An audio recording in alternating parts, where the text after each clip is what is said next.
I'm really happy for you.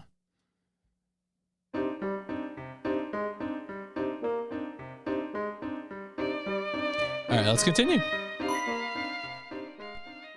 Like, everything is so loud to me now. I keep checking, like, did I turn my headphone audio way up? And the answer is no. I just did this to myself. Anyway, rude. Our story so far, Kingdom Hearts. Luke and Layton meet Babette, a wealthy woman hysterical over the disappearance of her boy Tom. Two offer to help look for Tom. The only clue they have is one of Tom's tiny shoes. Professor Layton and Luke search for additional clues on the train. Oh yeah, that's right. We were back here. We talked to this man. He had a really silly puzzle for us. Tom, I mean, I'm pretty sure we all said Tom was a dog. Absolutely. I think we even saw, like, I think Tom might be a cat. Actually, it might be a tomcat. Because I think we saw a glimpse of the cat in the kitchen, I want to say. But it's definitely an animal, for sure. Hint coin, hint coin. The scenery flies by so fast, my eyes can hardly follow it. Your little beady black eyes, you monster. All right, this is Granny Riddleton's shack, which I don't think there's anything for us there right now. Hey, Granny, you got anything in your shack? There's no puzzles. We're puzz whizzes. Puzzles packed in the hut are the ones you left unsolved. Take a peek for yourself. I solved them all, Granny. Thank you.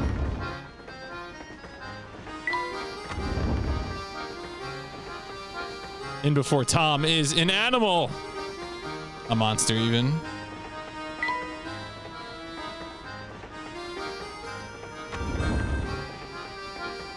Oh, that's right. We were in here before, and I think we got all the hint coins. I hope so. Oh yeah, this was a puzzle. Why don't we have a flower vase in our room? Babette strikes me as the sort of lady who demands the finer things in life. Sure. The most dangerous animal, man. Isn't man the most dangerous game? Is that necessarily coextensive with animal?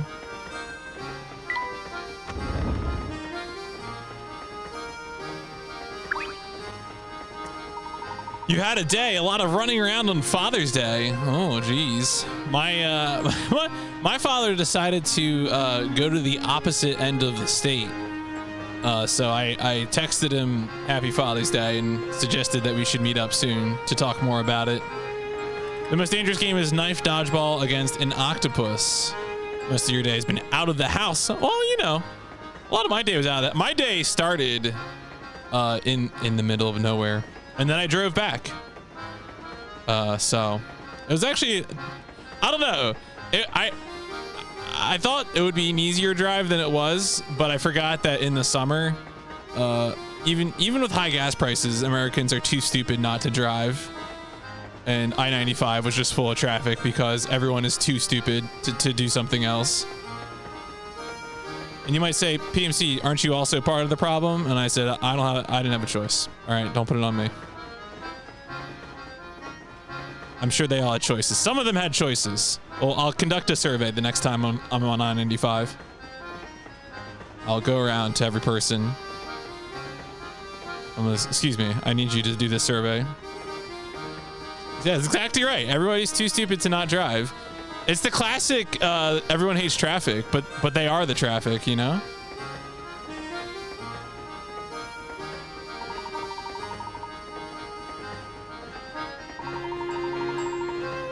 You have any idea where we might find this couple? They're staying in the fourth car. All right, we're going to the couple in the fourth car. A bicycle? A bicycle ride? Is that, I think that I know where this is going. I need a bicycle ride. A sporty 2-seat roadster. That sounds like a phenomenal waste of, like, time and money. It doesn't sound like it has a lot of utility. And if I want to understand the joy of being on the road, I already have a beautiful bicycle. Although I figured out I have a very annoying bicycle problem, which is that I think some of the cabling is a little loose and it is actually banging against the front of my fork and wearing away some of the coat, the paint coat on the fork, which is annoying. It's also just annoying to like listen to. All right, we're going to the fourth car. But it's still better than a car. It reminds you of a puzzle. And suddenly I have to play a game of Rush Hour. All right, here we go. Car 4. Look at it. All right, they have absolutely seen Tom. You know what? I bet you I could get a hint coin in here. We must be going really fast. We must not be in America.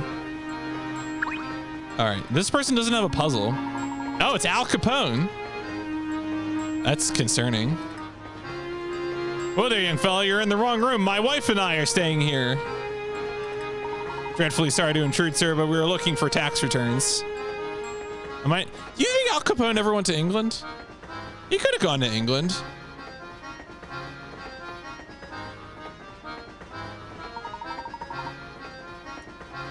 I'm almost tempted to like Google that right now. Did Al Capone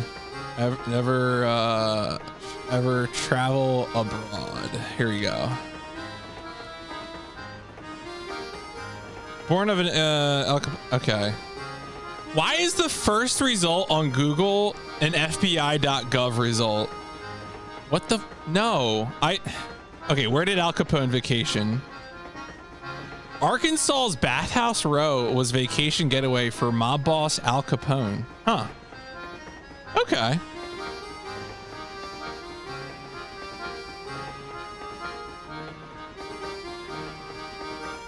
I didn't see that coming.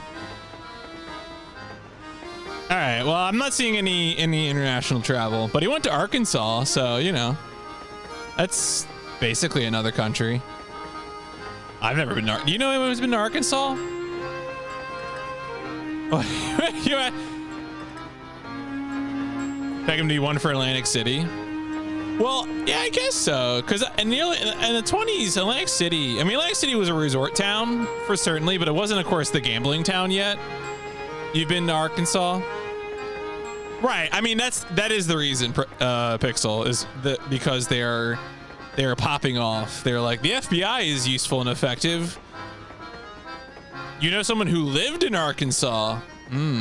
What did you do? Can you tell me, Coco, what you did in Arkansas? If it was a crime, you don't have to tell me.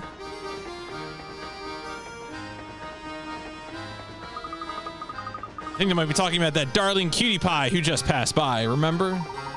He was a cute one. Small and very clever looking, I'd say. Did you see Tom? He's been missing a while. Oh, Walmart HQ. I do know someone who lived in Arkansas, actually. Because I know someone who used to be a corporate employee for Walmart. Who then went to work for LinkedIn afterwards. Well, which is also very funny. I think he's now like an expat in Argentina, which is just like an incredible path from like Arkansas Walmart, Bay Area LinkedIn, and then just like escape the country. It's a real journey. Traveled a lot when you were a kid. Okay, fair enough. Birmingham. Yeah, Birmingham's in Alabama. I was about to say, although there could be multiple Birminghams. Let's be real here. That Birmingham is probably a pretty commonplace name in the scheme of things.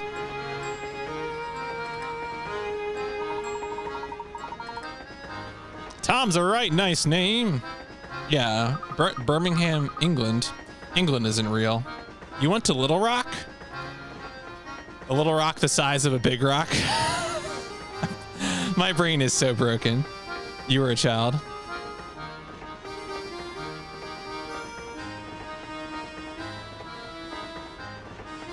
You mean like the original Birmingham? What, like the original Jersey adjacent to England? That's like all the places in upstate New York that are just or like actually no, there's lots of just sort of like weird, we're gonna name this Egypt, Cairo, Memphis. You know, I guess Memphis is Memphis bigger in America now? I guess technically. Burning Man, Birmingham. Yeah. Paris. There you go. New Egypt, New Jersey. All right, I can finally say where I was this weekend. I always feel like it's weird to like post about hyper specific places you are while you're traveling. But now that I'm back from there and I'm probably never going there again. I was in Harrisonburg, Virginia this weekend. It was fine. It was a cute little town. My problem when I travel anymore is all I can do is fixate on bicycle infrastructure and think about riding a bicycle on it. There are a lot of cute cafes. There is a college, I think it's like James Madison University.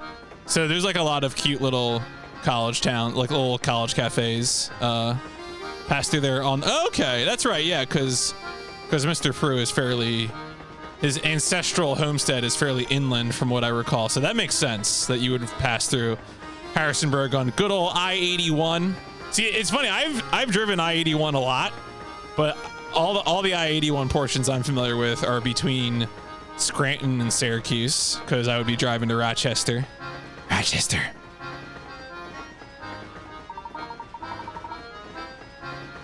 They're way too. I mean, it seems like honestly, we had a problem. Our first choice of place for brunch wasn't serving brunch on Saturday and Sunday this weekend because they're having like a huge Juneteenth celebration, so they were just like doing stuff and they didn't do their normal brunch service. So like clearly they're doing stuff in that town, you know, which is cool. And I know, right? What's life without brunch?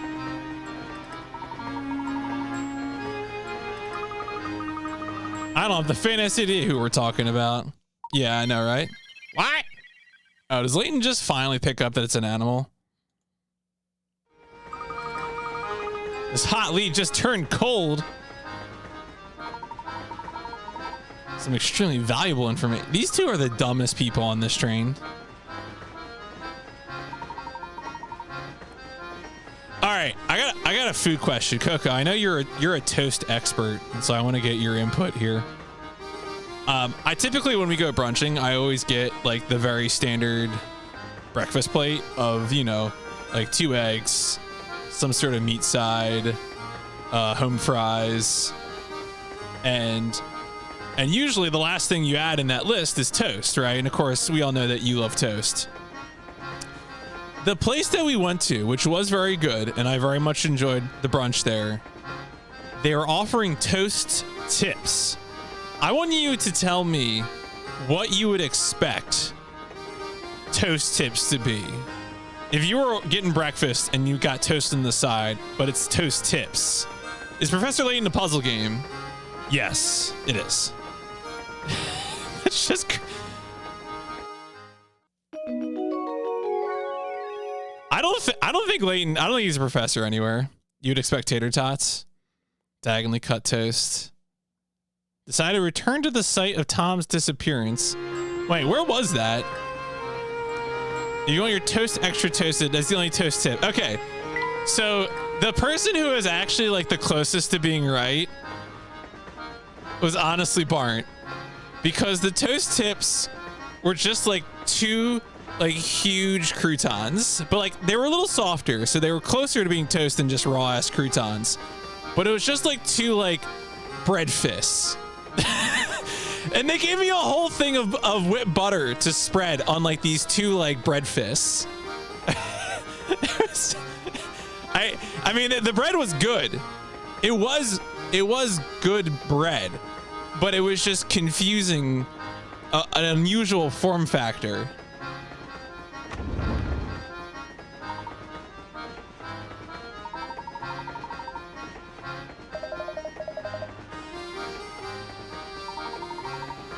I was wondering why you didn't comment on my toast tips.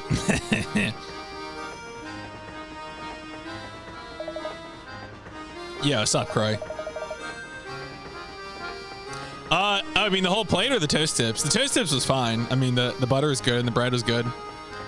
And then, like, the thing that I like to do a lot, like, I usually get the eggs over easy. And so Like, I like to mix the home fries and like dice up the 2 eggs and like mix them together. Child is no longer on the tree. Yeah, because they just threw him off. Hard cider, yeah, that owns. Glad that is. I had a buddy in when I was just out of college who homebrewed some beer, and it was a lot of work to do all that bottling. Not to mention the brewing. We actually have a brewery in town that I always know when they're actively brewing because I recognize the smell. Yeah, you just threw that child off the train. Didn't have a ticket. It either got off earlier or fell from the train. Fell off.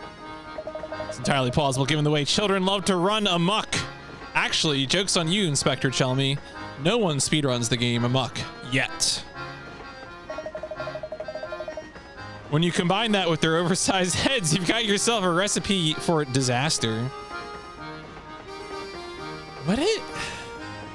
I mean, this is probably how British police behave. Who am I kidding? Contact the railway police the next station. Feel free to give up. The windows in this train are mounted high and every exit is manned. Bottling itself is easy and fun quite fast. Cleaning and the disinfecting. That was one of the things that my buddy told me is that he loved sour beer, but he was never going to brew sour beer because it is like impossible to actually get rid of the sour yeast or whatever. Like you would never truly disinfect equipment that's been used to brew sour beer. or so he claimed. Obviously, I have not brewed myself, so I cannot verify or validate.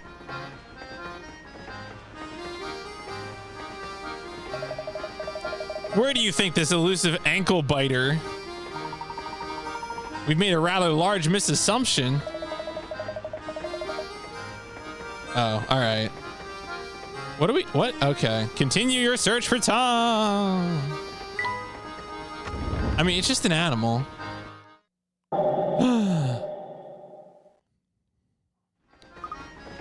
She's gonna kill us. What's in your boy? Oh, nothing, Professor. I'm just thinking about girls again.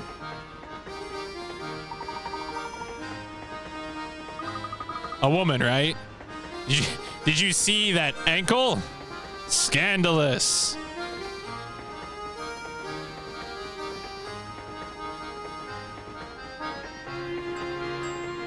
Yeah, nice.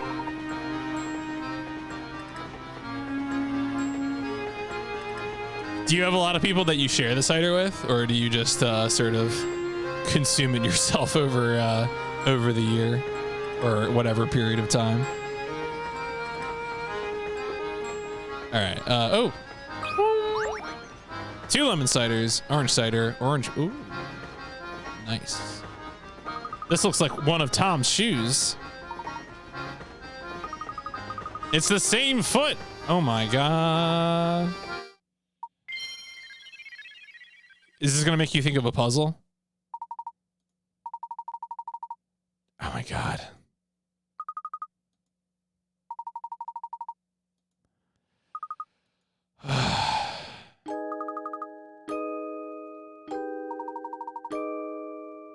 A shoe small enough for a baby. For sale. 2 right shoes.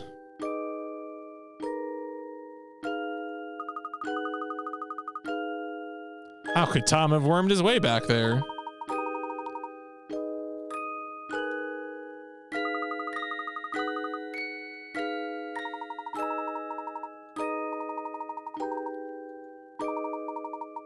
We've assumed that he's a small boy. I mean, the cider's mostly a brother. For ourselves, we'll share friends and family. Yeah, definitely. Absolutely. Believe me, the buddy I was talking about who did homebrew, I was, a friend and tenant of, and he would just sort of freely share the homebrew with me as his tenant. So it was good for me. He did a good job. And especially in the summer. In the summer, we would do shandies.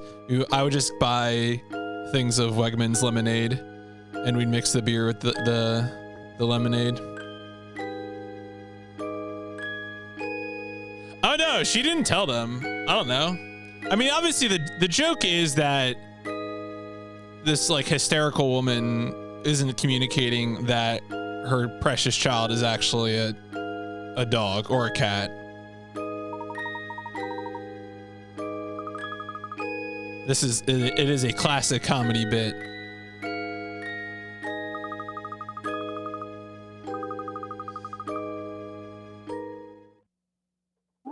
Yeah, Icy would never do this. Calls it her fur baby. Yeah, maybe Tom's been dead.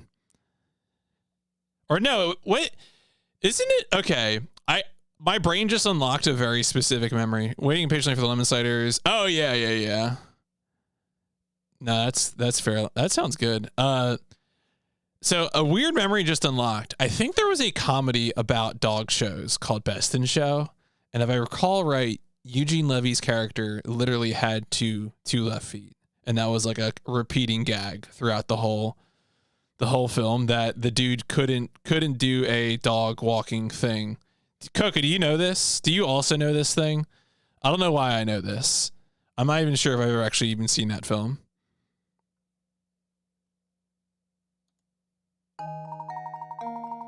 Has a feeling that Tom may not be the child we suspect. Move the L-shaped pieces around and arrange them into a plus shape in the middle of the board in a way that sheds some light on Tom's true identity. Wait, what? Oh no, it's a sliding block puzzle. I should watch, but I mean, maybe I did. Maybe that's why I know about it. Oh no, what is... I'm so afraid. I'm so afraid to do anything. The fear is real. All right. Oh, okay. So this is weird. This is very weird. Can I move these? Oh, I can move these. Okay. That's unhelpful. I mean, I guess it's fine. All right. This is, okay. I feel like the part of the meme here must be that I need to somehow get this one all the way down in order to be able to get it around.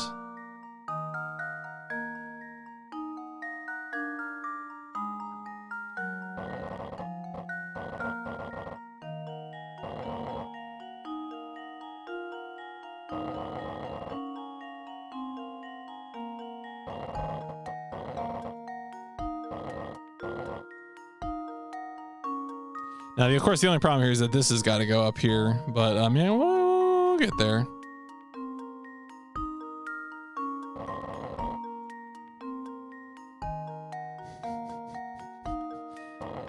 Whoa, what am I getting blamed for in chat here? I don't know how I feel about this. Do I do that?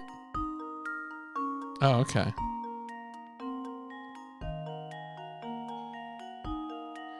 I'm just checking.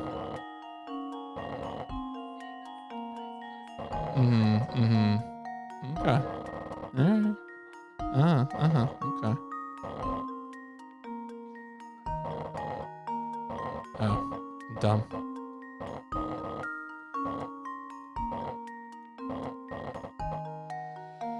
Okay. I don't know what I'm supposed to do with these paw blocks, but I guess it doesn't really matter at this point.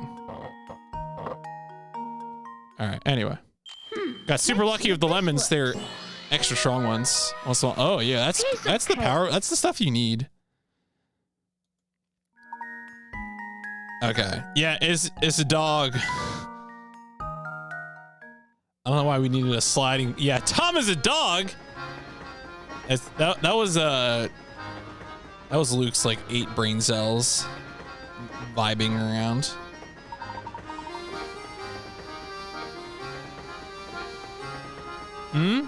Oh yeah, well, DS capture is difficult and problematic. And a game like this works really well with the mouse for streaming anyway.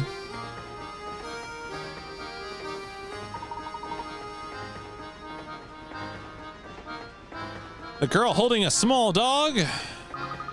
Track down the girl, we'll find Tom. Who is Tom, really? Search for a young woman holding a little dog.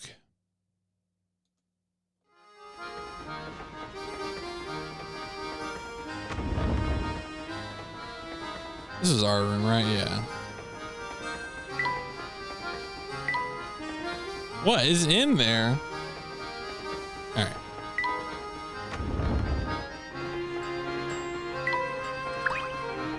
This dude's still, yeah, you wanted the special car. It's rented out. All right, fine.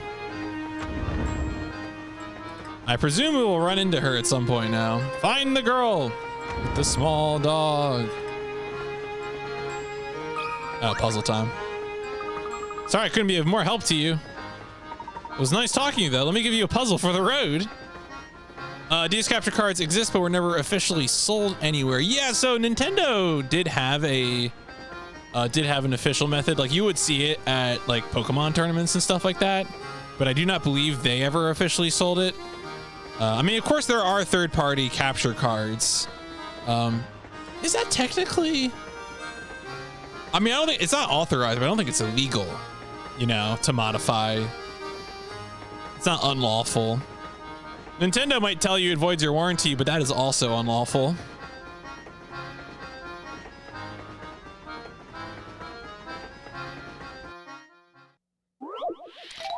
Pass it on. 8 people are playing an unusual communication game. In this game, one person has to get a message across to 7 other people.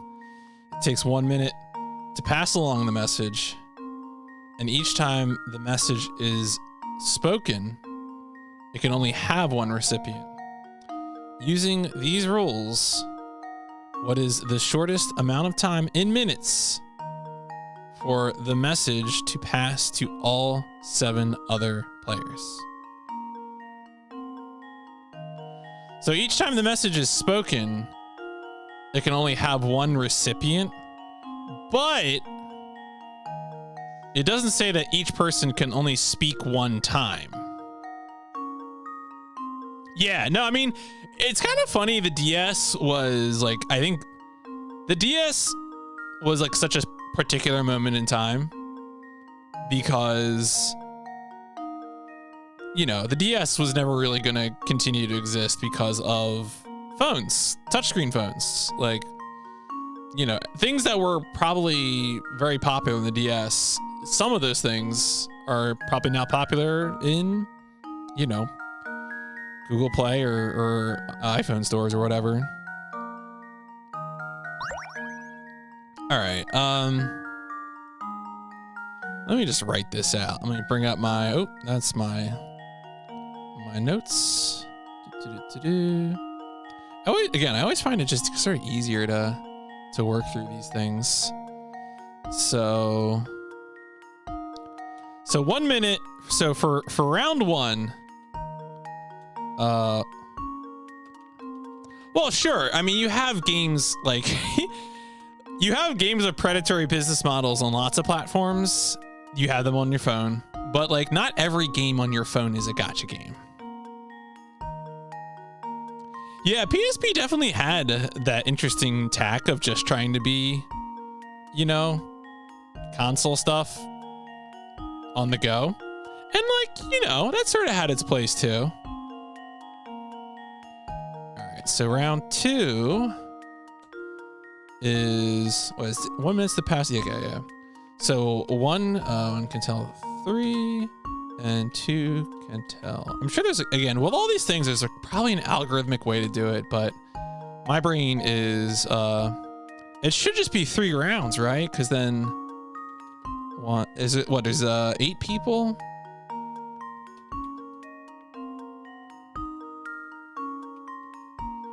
Right, 2 tells 6, 3 tells 7, and then 4 tells 8. So it should be 3 minutes because the rules did not say that one person can only speak once. So yes. Consider this puzzle solved. Hooray! And there we have I got the trick.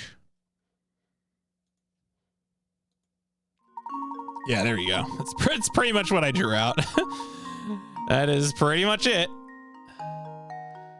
Still compromising my ways due to import hardware limitations. Yeah, no, I mean, I think to me the only real limitation of the PSP is input. But like, if we've learned one thing from the Switch, it's that maybe you don't actually want portable sticks.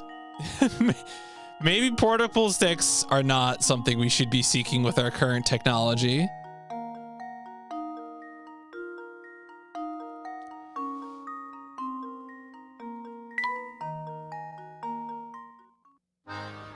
Yes, sirree, that's the answer. Pair of sharp text, the two of you are.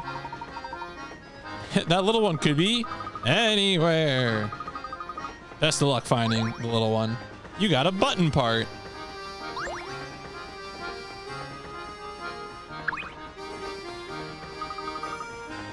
All right, cool, thank you. Same thing? Same thing, okay. I wasn't sure if they would have different,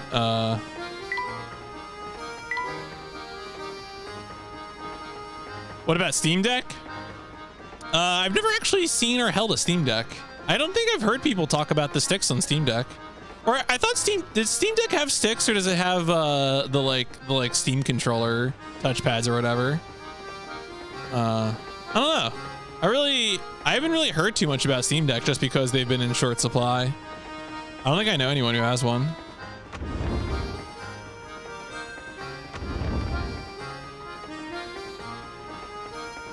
You just got yours?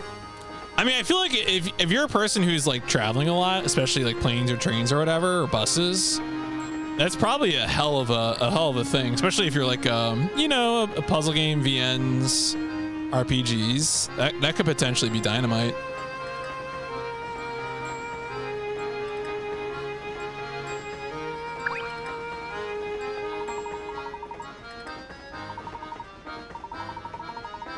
Have you seen a young lady with a small dog headed towards the back of the train?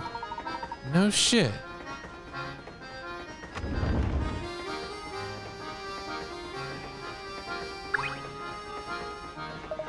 Well, if it isn't the famous Mr. Layton, dashing about like he knows something I don't, that isn't hard. Pretty nice husband is using exclusively, so I haven't gotten to play too much, but it seems very powerful.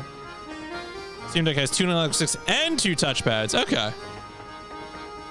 Well, I hope they work. I mean, I think historically, not that Valve has put out too much hardware, but I think historically people have liked Valve hardware, question mark.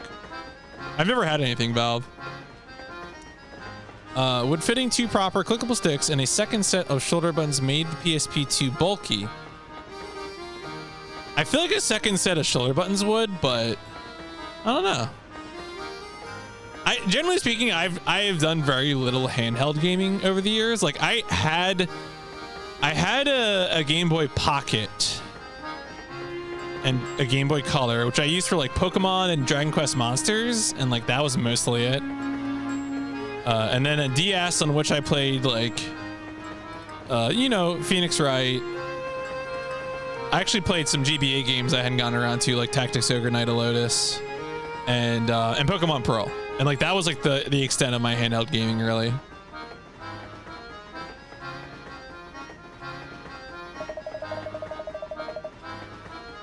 Her child is no longer aboard. Yeah, we're mere moments. Just hold off, chill. Hold off. PSP had a proper web. Oh man, old web browsers are so funny. When I soft modded the Wii in the house, pulling up the Wii web browser was incredible.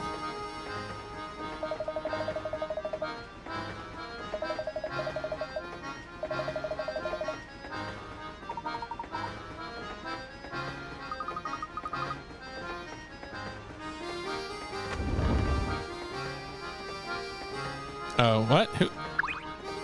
What are you? Grousely. Hey, you guys have solved at least 12 puzzles. I applaud you heartily. I can't see how I could dislike a couple can-do go-getters like yourselves. Oh, all right. Thanks, bro. Oh, shit. That's not the answer. This one's gonna weigh heavy on my mind. We're looking for a young lady with a small dog. Oh, was that a gate? That must have been a puzzle gate. Have you seen anyone fitting that description? Was headed to the back of the train. We'll just be on our way. Oh, no. Hold it right there. You should lend a fella a hand. There's this puzzle that's been on my mind for ages now. Clouds and sky. Planets dying, cloud. Man sitting next to you on the train shows you a picture he has drawn. Let's say this picture has a total area of 10. Can you figure out how much of it is made up of clouds compared to the area that's made up of sky? There's a definite method you can use to work this out.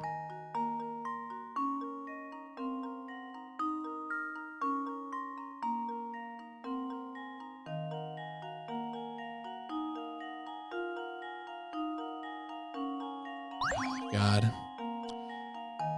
Smartphones have effectively rendered handheld systems obsolete for most people. Yeah, no, I think I was saying that earlier, that like the DS wouldn't be made now because you got touchscreens. You got a big touchscreen. Most people do anyway. A lot of people do. Some people do. All right, whatever. I have no idea what definite method this is. The area around the window might hide. Try using those studs stuck around the frame of the window to simplify things?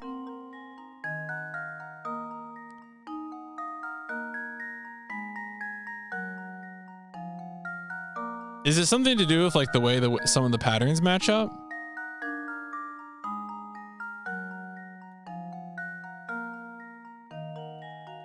Oh, whatever. I don't.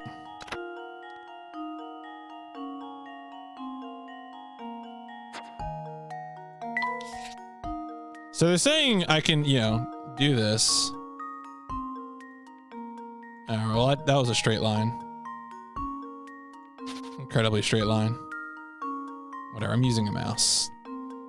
If Fretzel wants to come in and yell at me, Fretzel's allowed to yell at me.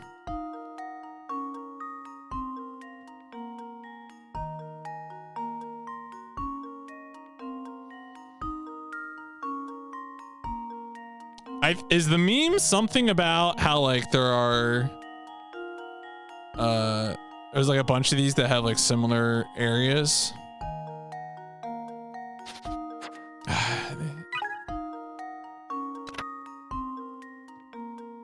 Yeah, some of the squares are the same designs.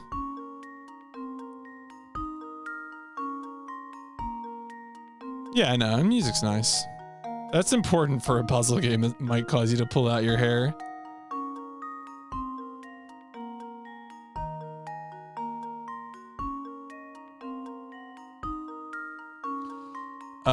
So can you figure out how much of it is made up of clouds?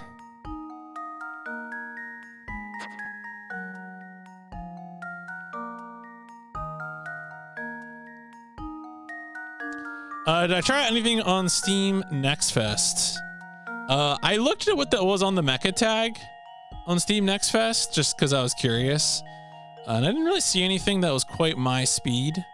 So I did briefly take a look at things, but I haven't actually played anything. They're actually, you know what, the one thing I did here, I was listening to a podcast today of people talking about Steam Next Fest games. And I think someone mentioned that there's like a Dread Delusion. No, our Dread Delusion is in early access, or it does have a demo. That sounded pretty cool, Dread Delusion, but I've not actually played it. I would consider it though.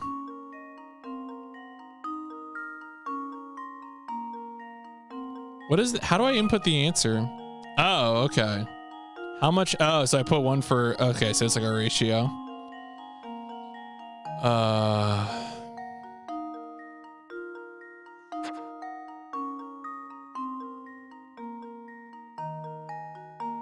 All right, so when I did the thing, when I did the memo thing,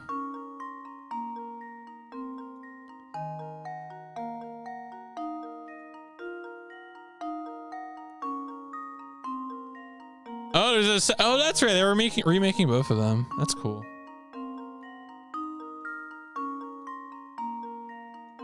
All right.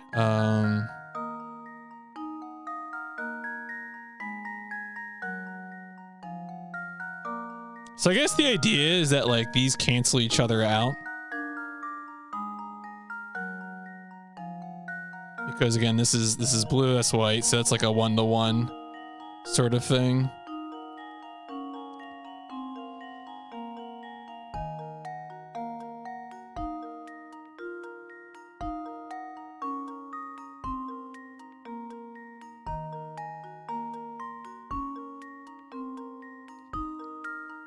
I almost like, okay, so I guess I'll just label them, right? So like, these are both pattern 1,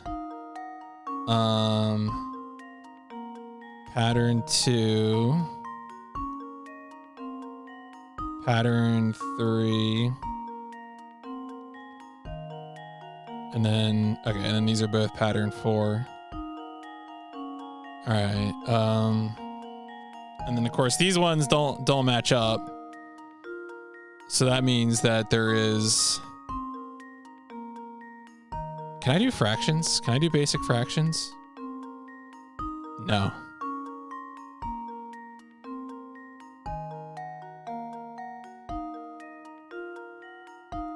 Right, 6 sky, 4 cloud, right? She's allowed to do that. That was gonna be my guess anyway.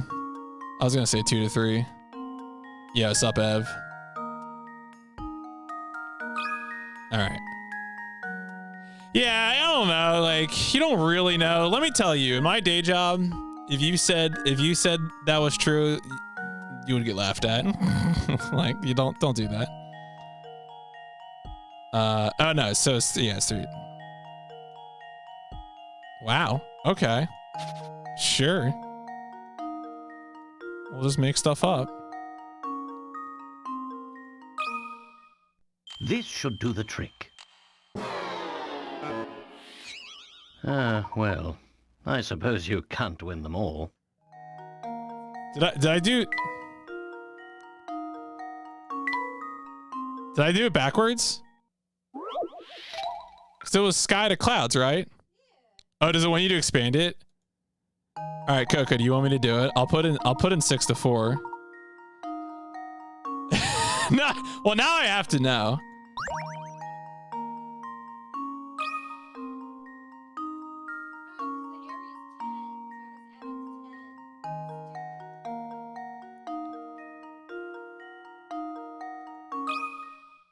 Consider this puzzle solved. A true gentleman leaves no puzzle unsolved. I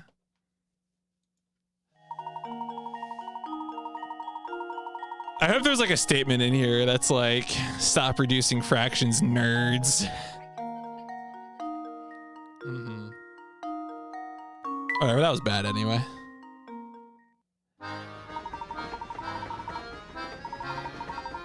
She's probably on the observation deck.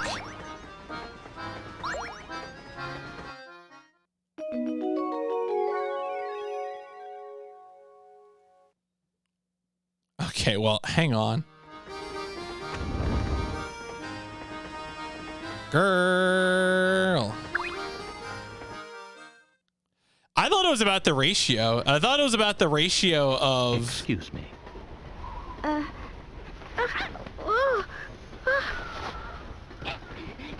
Whoa! Hey, it's you! Yes, I had the sneaking suspicion that it was you who was tailing us. Flora, what are you doing here? I'm sorry. Oh my god. It's just... Well, you see, I just didn't want to be all alone again. Professor? What lies ahead could be dangerous. Huh? That's why you'll have to be extra careful. All right?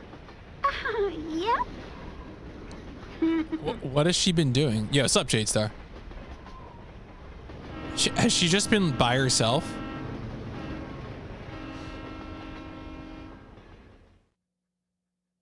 Yeah, animated voice acting cutscenes in DS. DS had some horsepower, all right. It's the dog. Grab him. Yep. I mean, Tom could be, I mean, who knows?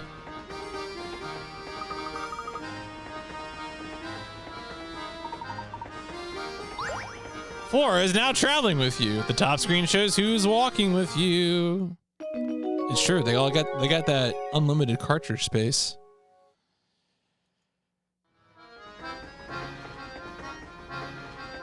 Oh, Tom's with us too. Look at the little icon. Adorable.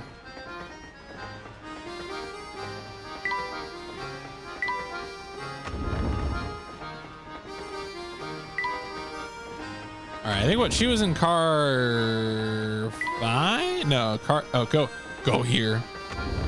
Is Chalmy in here? Thank heavens you're all right. My sweet little Tommy boy. Tommy Versetti is an innocent man. This is Tom. Not a mutt with a fancy haircut. Actually, that's a poodle. Yeah, but Bet's like, no, that's a well-bred dog, you monster. PSP MDs are 1.2 gigabytes. Don't know about DS cards. Yeah, me neither. I have no idea either. Blimey.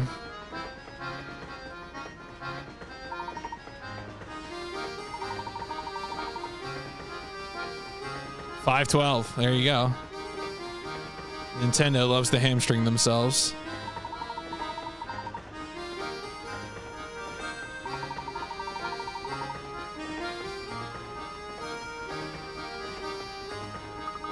Perhaps we should keep Flora's involvement in Tom's disappearance under wraps. That would be quite small, Ev.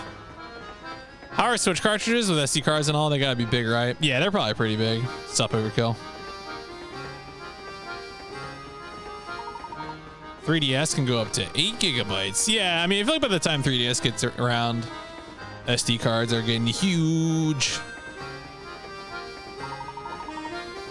She gonna give us a puzzle? Oh, we got a new hamster toy. Use this pet house to help your hamster get in shape. We're making a stop in a quaint village by the name of Dropstone, aka Power Stone.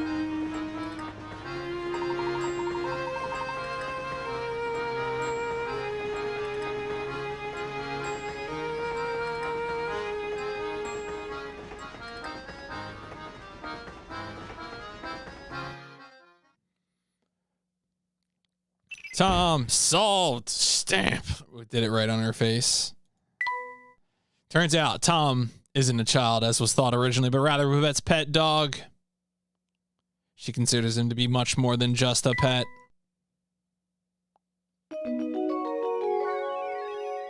To their quarters? What do you mean? She doesn't have a ticket? Alright, whatever. You rescued my sweet boy. All right, let's get out of here. Let's blow this popsicle stand. Where have you been hiding all this time? Well, until I found that little dog, I've just been relaxing in my room. You got your own room? It's the middle one in the third car. You do know that's the room next to ours. You were just a wall away from us, and I never so much as suspected. You seem the powers of observation are a bit rusty. The Witcher 3's first and only, one of the only, Switch games to use a 32 gigabyte card.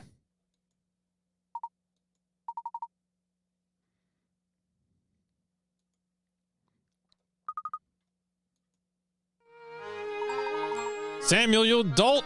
What did you do this time? Yeah, this guy's totally the villain. And I mean both of them. Oh, there's a downed train. You don't want to just derail the trains by smashing them together.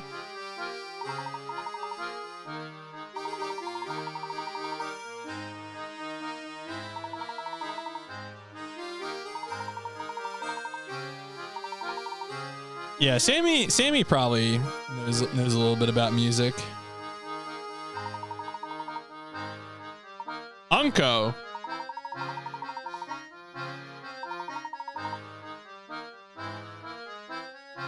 Go here.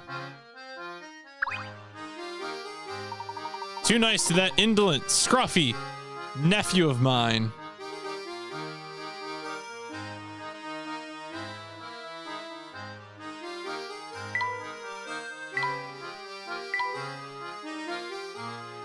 I want hint coins. Give me hint coins. Oh, there you go. I knew there had to be one. Kind of more they didn't make them 64 to begin with. The art system's Blu-rays. I mean, well, if you don't need it, don't make it, right? Like, cost, yeah. I mean, think about early PS2 games. They just used CD-ROMs. Didn't need DVDs. Sure, the CDs were marginally cheaper. Every cent counts. What seems to be the problem here? See, there's like giganto freight train blocking our way. Clearing the. Oh yeah, no, there's good CD games on PS2. Smuggler's Run, I'm pretty sure, is a CD game. That game is good.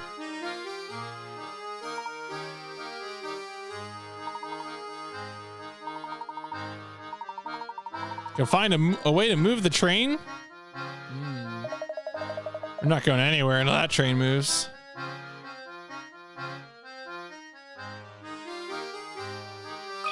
Oh shit.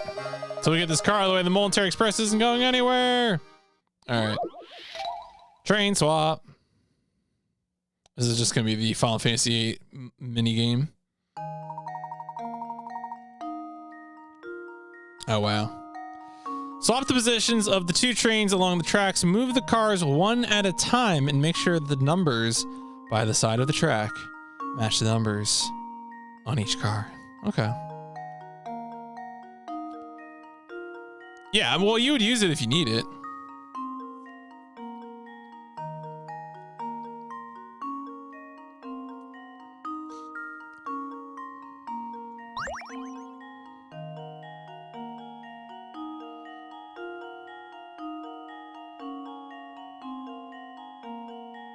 How many discs is this puppy gonna be? The answer is 1. I remember I was too young to be in the era of like a million bajillion floppy disks, but I definitely had some PC games that were on. Like I had like the UT2K4 like 6-disc installation. That was funny.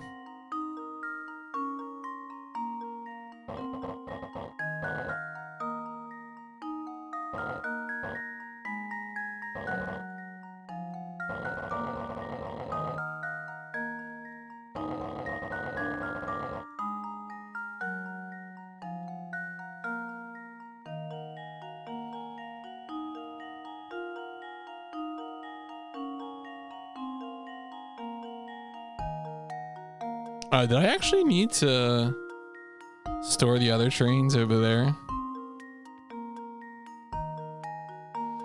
I don't know if I've ever actually played a multi-disc PC game. Okay.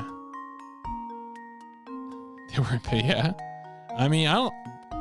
Blu-ray. Just haven't played. Yeah, I mean, at this point, like, I feel like a lot of those games are, you know... I mean, a lot of people don't have... Some people don't have optical drives in their computer anymore. So even if you did have the discs...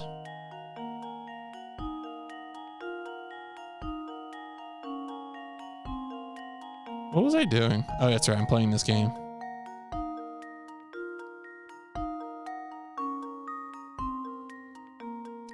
Yeah, I think I need to store the 3 and 4 down here eventually. So actually, let me put that back. Let me restart.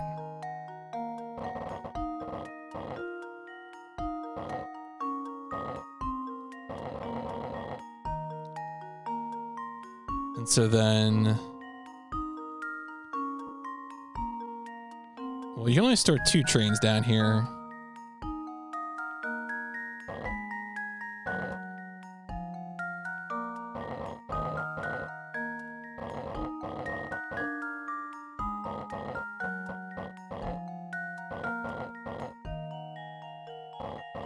Can I just leave it there? Oh, I can. Well, that's silly. Okay, anyway. Tons of PC games came by or more available. Yeah. I mean, part of that is just the nature of games, though, right? It's just like, you know, it's not worthwhile to continue releasing them, or there's licensing issues, or the publishers are out. Yeah, I mean, I do have an optical drive, which I do use once in a while.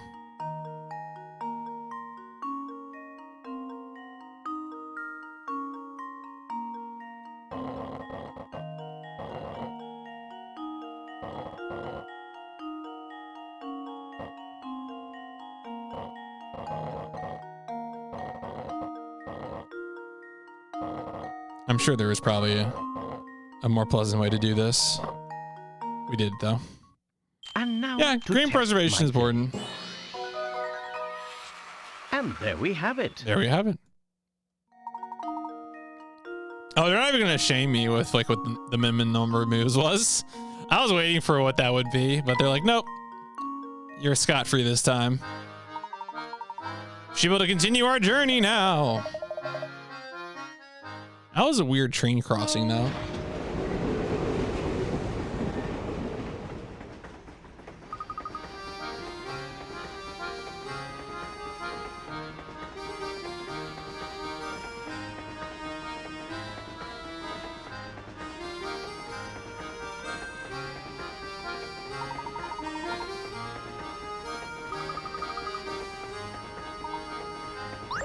You got a round part. Oh, that's right. More camera stuff. Oh, Luke's big dinner. Oh, shit. We missed Luke's big dinner. Eternal shame. I know, that train would have been ruined. That train would be in America. Be dismantled. They would rip apart the tracks where it stood.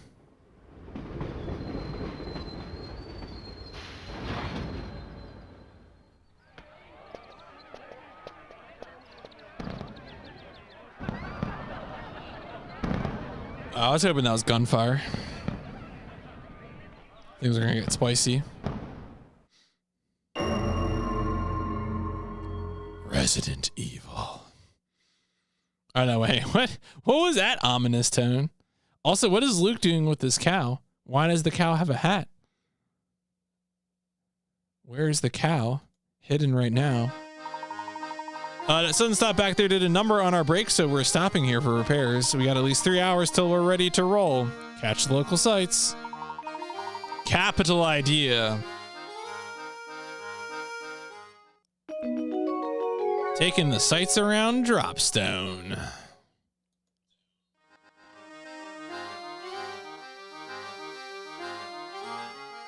All right, this music is doing a lot. Okay. Search for hint coins.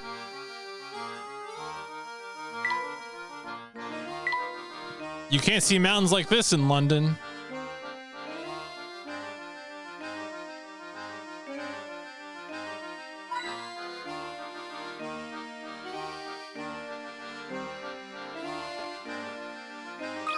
Oh my god, a puzzle.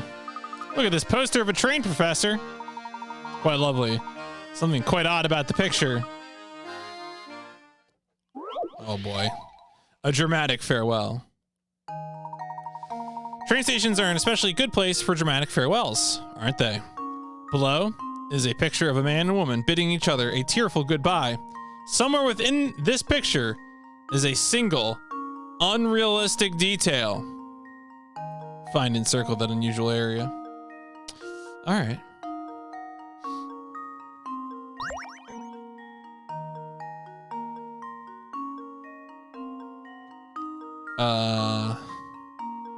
Okay.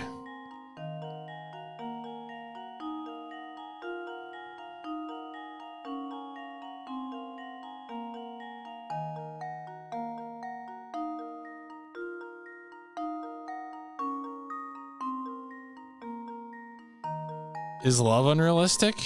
Had any particular annoying we had a puzzle that wanted a ratio of area, but it didn't want you to reduce the fraction of the ratio. So we put in 3 to 2 first, and then I was like, no, you must give me 6 to 4. First of the series, you're finding out Laminelli, who has voiced Ivy, Soul Calibur, and Rouge the Bat, and Sonic provides Luke's voice. Okay. Yeah, I'm already afraid of this. Like, I'm like, my first thought, like, when usually you say like wrong details, popped in and recommended, so I thought I'd pop in and say hello. Yo, thank you, Sniper. Hopefully the recommended algorithm is surprisingly good. So, did I finish the game where I killed that guy with the wine barrel? Yo, hello, D-Bone Capone. Did I finish the game where Broken Sword 2. Broken Sword 2. That's the game you're talking about. No, that's currently the game I'm alternating with. So I will be playing more Broken Sword 2 on Tuesday. I have not finished that game.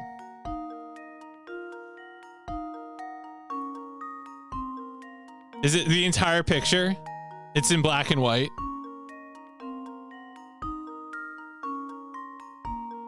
Is the unrealistic detail him opening the window? Because that could be it, really. How long do you wait before giving hints? I feel like let's say I'll explicitly ask. So yeah, Broken Sword 2 is, I really like the first Broken Sword. So I think this is just a girl with a hat. This is like a priest or something. I wanted to say maybe it was the lights, but like, no, the light doesn't seem like an issue. Sucker for point and click. Oh yeah, if you haven't checked out the Broken Sword series and you like point and click, my understanding is that like 1 and 2 are considered really solid. People seem mixed on 3, 4, and 5, but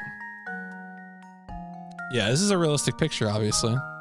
I don't think these things are anything. Maybe I mean, like, I could like come up with so many unrealistic things here, right? Like they're walking in opposite directions. I don't know. Why are they saying goodbye through the window in winter? Because it must be winter, right? There's a moon. But like the crescent moon wouldn't be unrealistic, would it? Through the clouds? Is that it? Do you think that's it? Do you think it's just the moon through the clouds? Maybe that's it. Looks weird, but I don't say, yeah, no, I appreciate it. I do appreciate the restraint for letting me suffer. All right, here's what we're gonna do. I'm gonna say it's the moon. And after that, if that's wrong, y'all can like give me hints of your choosing. No, too late. I'm gonna do the moon. I'm doing the moon. Always mess with the moon. Leave it to me. No, it's not the moon. All right, I'll take a hint. Oops, that wasn't right.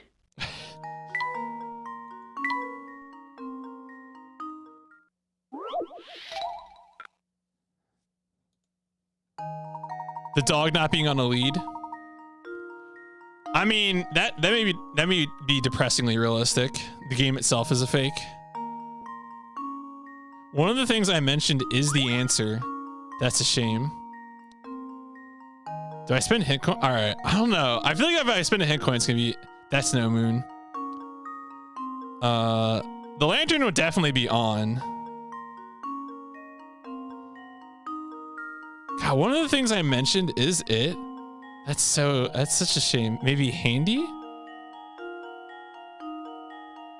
Is it?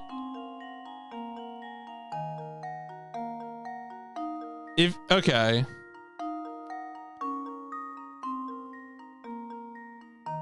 I'm so confused.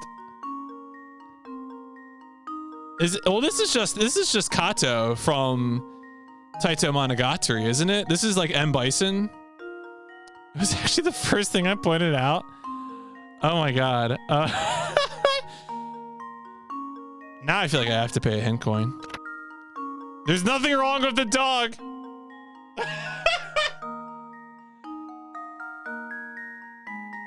I mean, tell me how you really feel, Professor Layton in Diabolical Box. Tell me how you really feel.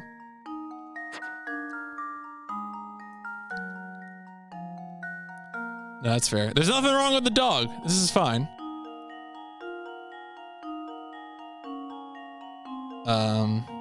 If I circle this, is it the window? I'm doing it. I don't even care. Here goes. What's wrong with it? That was almost too easy. I'm gonna be so mad.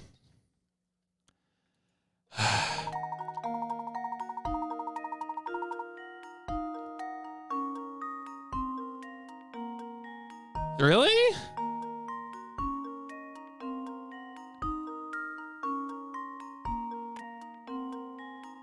I don't think the writers of this game have ever been on a train. There's like plenty of space there.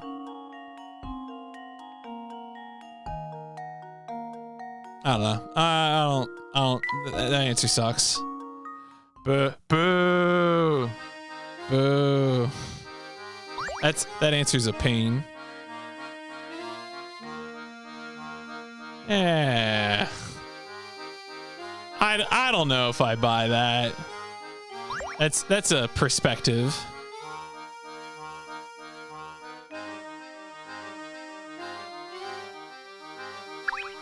All right, we already. Oh. Ever draw? Yeah, no, Luke. Don't take the game's shit. All right. Don't believe the game's lies.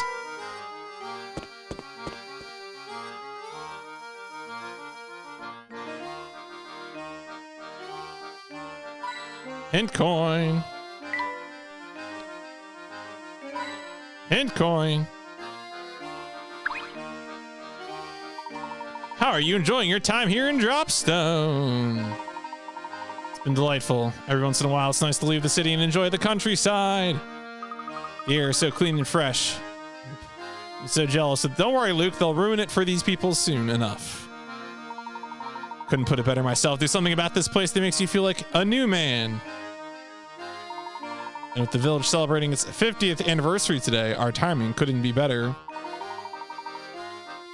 Your Military Express turned 50 this year, didn't it? Quite the coincidence. Sheer coincidence. We already have a grand 50th anniversary celebration planned at an exclusive venue. When does this game even take place? I don't know. They have trains, they have cars. My guess is like mid 20th century, maybe.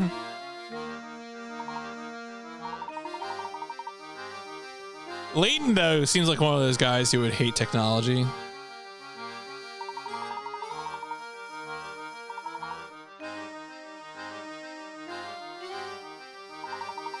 It's already been a year since she passed. Time truly does just fly by.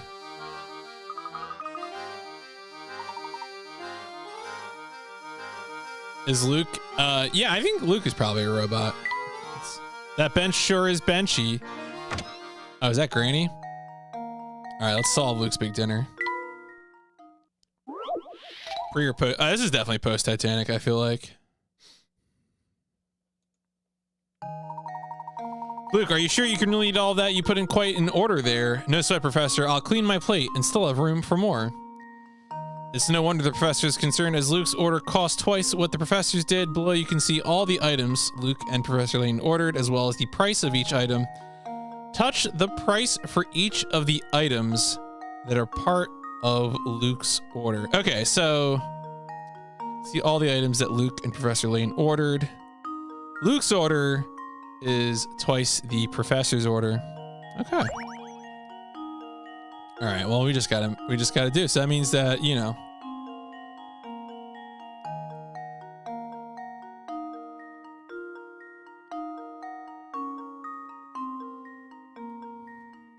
I mean, we just start adding numbers together to make other numbers. So again, we touch the price for each of the items that are part of Luke's order.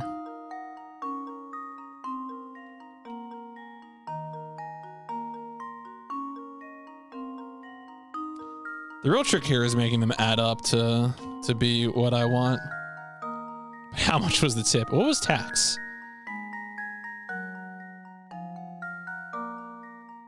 Oh yeah, I mean, some of these are explicitly doubles. It's true.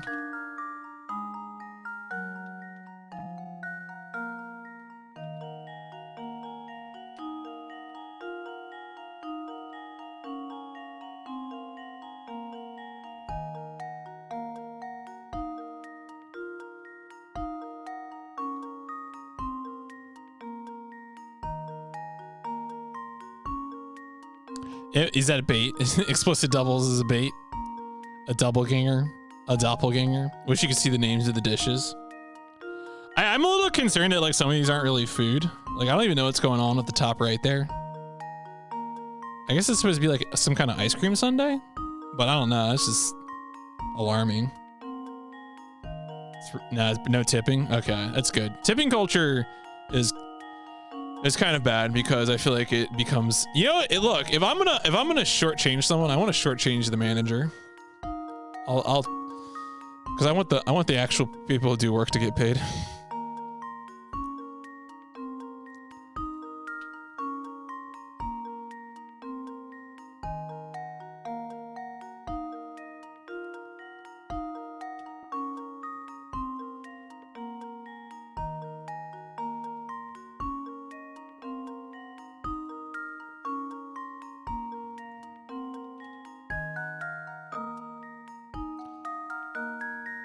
Oh, yeah, I mean, that does happen, but like, whatever, you just gotta do it. I mean, that's always been the case. Like, if you like sign for a takeout order, you know, you sign a receipt for a takeout order. Am I brute forcing? Oh yeah, of course. That's how I do every puzzle in this game. Are you kidding me? Are you brute forcing it on another tab, please?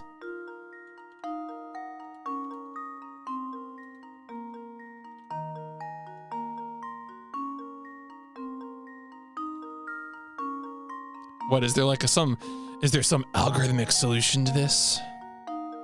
Is that what you're gonna tell me?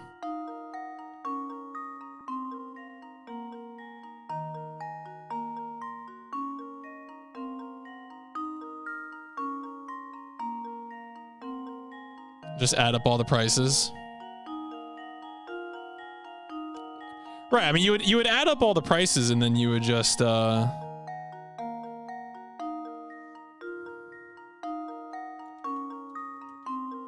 divide by 3.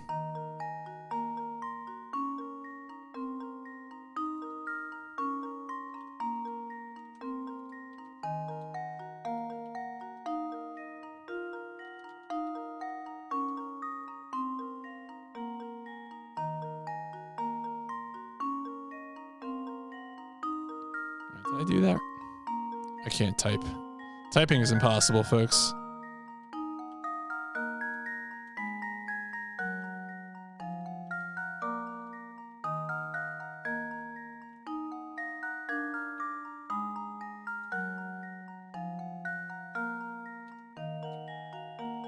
There we go. Okay, that's what I thought.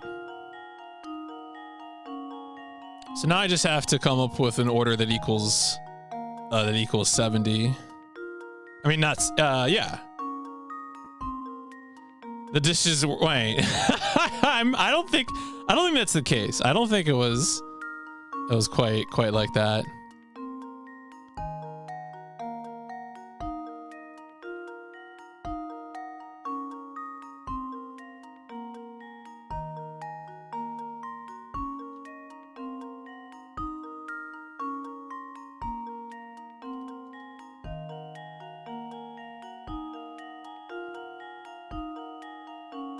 Doesn't say. Yeah, that's true.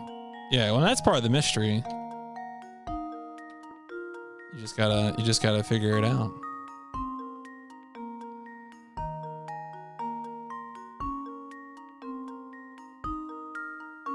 I mean, yeah, it's not like, I don't think there's like a neat trick.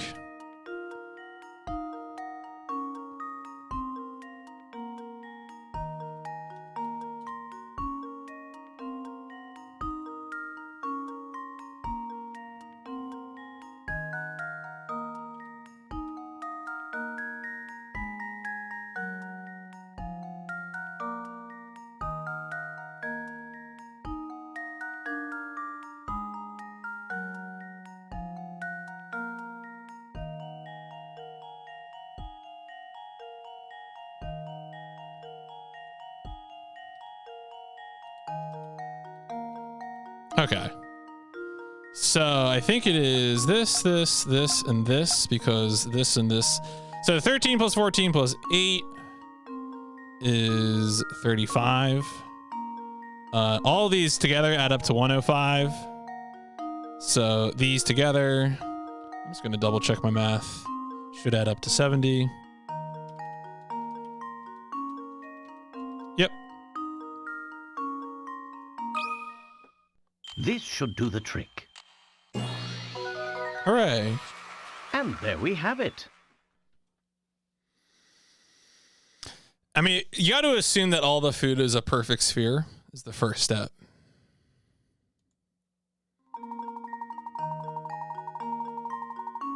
Yep. Eat up.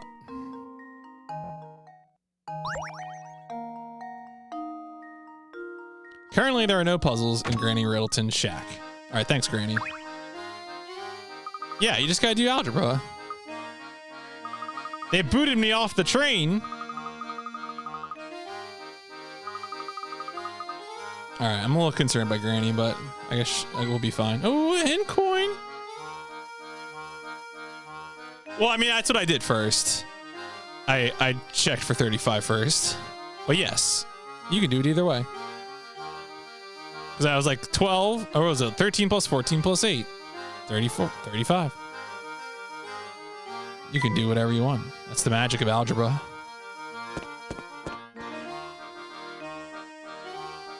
Coins, coins, coins, coins, coins. Is this fair food? No, it is unfair food.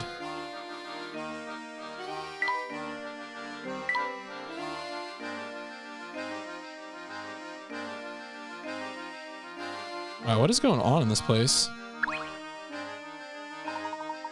Wertzer, visitors from out of town. Indeed, we are. We were traveling on the Monterey Express. We've stopped here for repairs.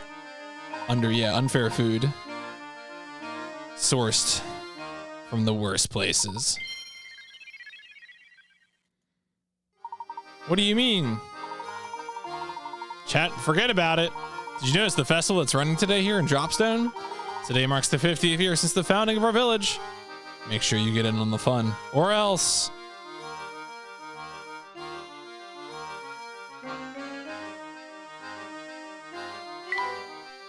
Dan, y'all holding out on your coins. What is going on here?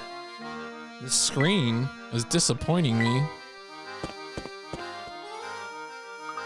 Look at all the stuff there is to do. I've never been to a real live festival. Only been to your creepy robot festivals. Forgot how you grew up in that curious village.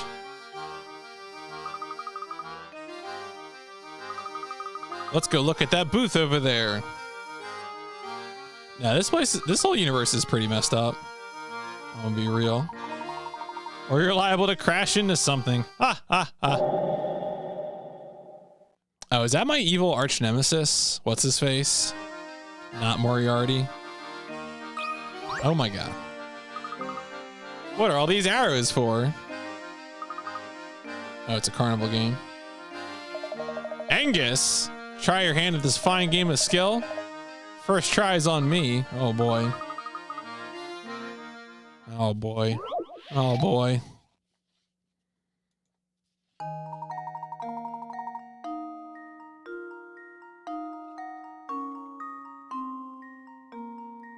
A bag of candy dangles from one of 3 arrows attached to the wall.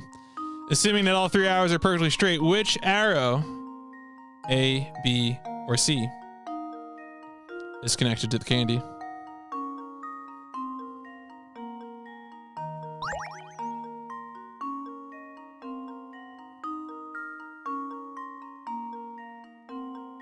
Is there a meme here? There must be a meme, right?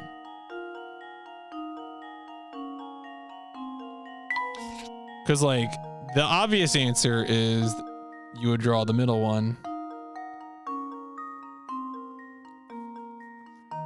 But that doesn't feel right.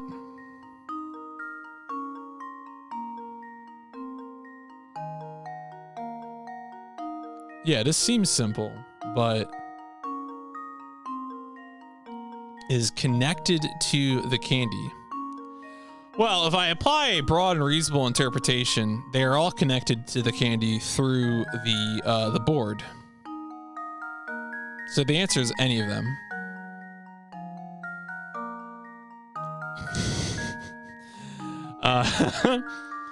So, anyway.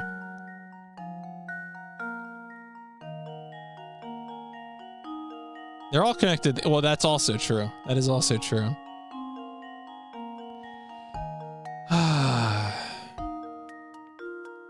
Is there another thing that you would use here? I'm just trying to think if there's like another way to look at this that would cause you to answer differently.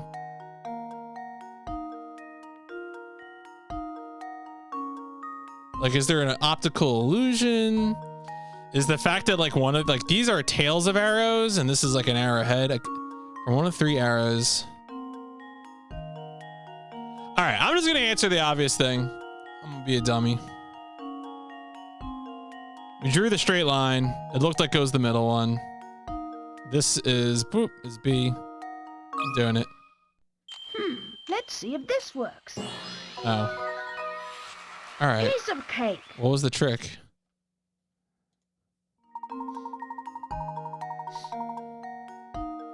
It contains a famous optical illusion? When you obscure a portion of a diagonal line with a straight shape, 2 visible portions appear disjointed. They did?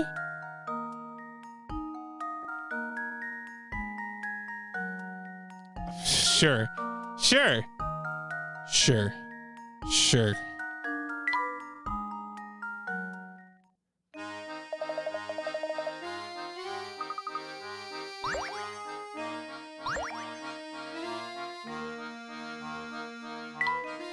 Now, what local delicacies do we... Oh, puzzles. Yeah, I believe it's a thing. Maybe it's because there like wasn't depth or something, you know? And maybe it doesn't communicate as well in that particular format.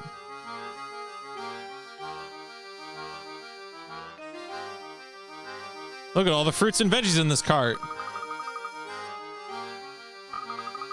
One of the wheels is dented. Makes it too difficult to move. Yeah, it's a real pain. What a sucker. That reminds me of instead of helping this person with their busted wheel, I'm just gonna tell you about a puzzle involving a busted wheel.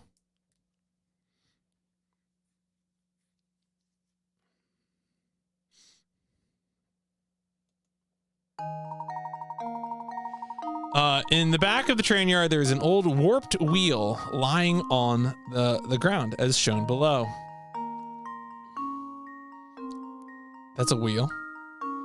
A star is pointing to its axle. While no longer functional, the wheel is interesting because when rolled on a flat surface,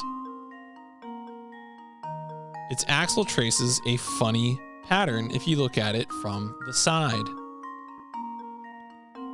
Of the 5 diagrams below, which one depicts the actual path of the axle? Apparently it's called the Poggendorf. Oh, now that's what I call Poggendorfs.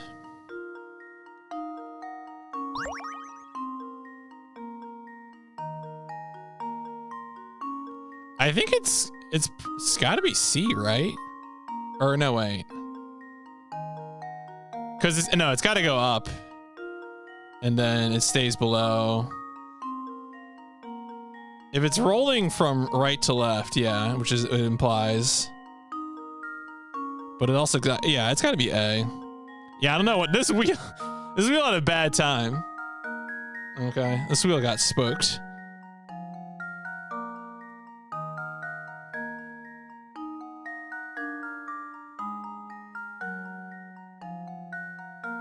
Or does it rotate about the point? Yeah, wait a second. I just need to think about this. No, it's because it's going to move. It's going to go up, and then once it rotates about this point...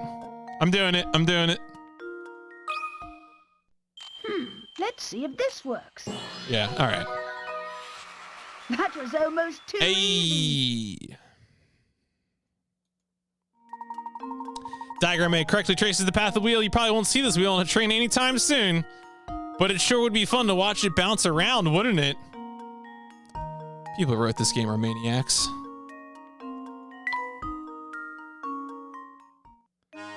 Folks, you now know that I'm the wheel deal.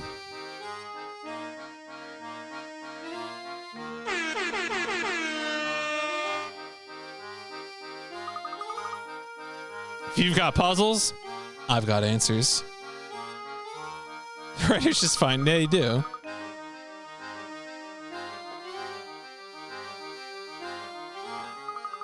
I need to know a few to run with you two. Can't just show up to the puzzle gang unless you bring some puzzles. There are so many things to buy. That dropstone is still rather young and restless. Oh, puzzle.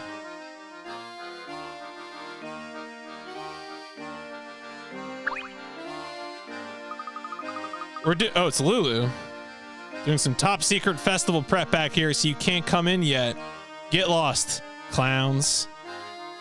What is the plot status of Deathbox? We have actually not talked about Deathbox in a little bit.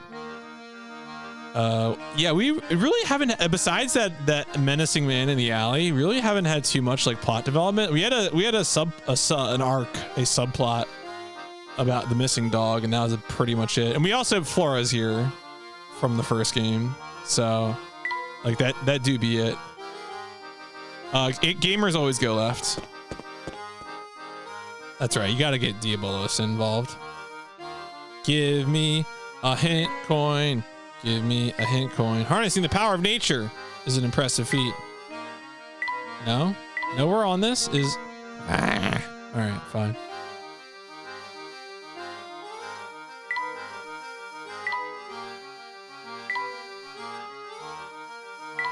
This man is all nose. Oh my god, he's got a puzzle! It's gonna cost you a lot. Gracious, the weather couldn't be finer for celebrating Dropstone's fancy 50th. My memory's not what it used to be, but you're not from here, are you? Waiting on the train, How do I know, you ask? Well, this isn't the first time it's happened. As fancy as that train is, it must be in rotten shape. Take heart, Sonny. More often than not, the train gets fixed up in a few hours.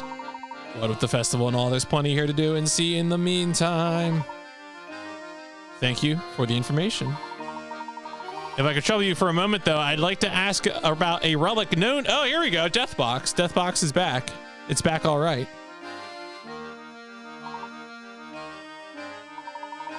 I've never heard of it. Never. That's enough chatting. I was in high spirits till you came along. They actually don't know. That's a plot point, is that they found a ticket for the train, but the destination is not printed on the ticket. Yeah, it's actually a specific plot point. They don't know where they're going. If you really want to prove you're sorry for ruining my day, solve this here puzzle. Right, yep, that was the doctor's ticket. That's right. World's best golfer. Only good golfer is a dead golfer. A pro golfer has the amazing ability to consistently punt distances of 3, 5, 7, and 11 feet. Strangely enough, though, those are the only distances he can putt. Currently, our golfer stands on the green with his ball 20 feet from the hole. What is the fewest number of strokes he can use to get the ball into the hole? Yeah, I'm firmly anti-golf. In a universe where the use of land wasn't deeply contentious and a political thing, then maybe golf would be like okay, but golf is like pretty much synonymous with, you know, a certain kind of person in our reality. That's just how it is. I guess virtual golf is fine though. Mario Golf Toadstool Tour for the Nintendo GameCube. I like that. I like Mario Golf Toadstool Tour. That's a fun video game.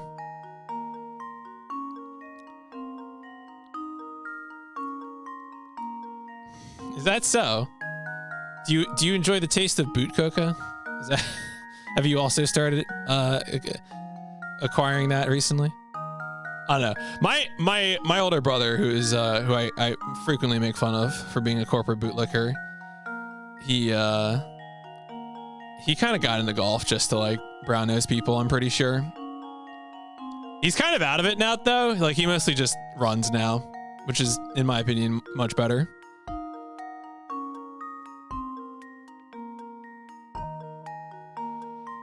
All right, assume that if the ball is hit farther Oh, if the ball is hit farther than the distance remaining to the hole, it will roll over to the other side without going into the cup. Okay, so I can go to the other side. Right. I mean, but like that's the like socialize, like engaging in a lightly athletic activity with like a friend. That's good. That's like pretty not objectionable. So.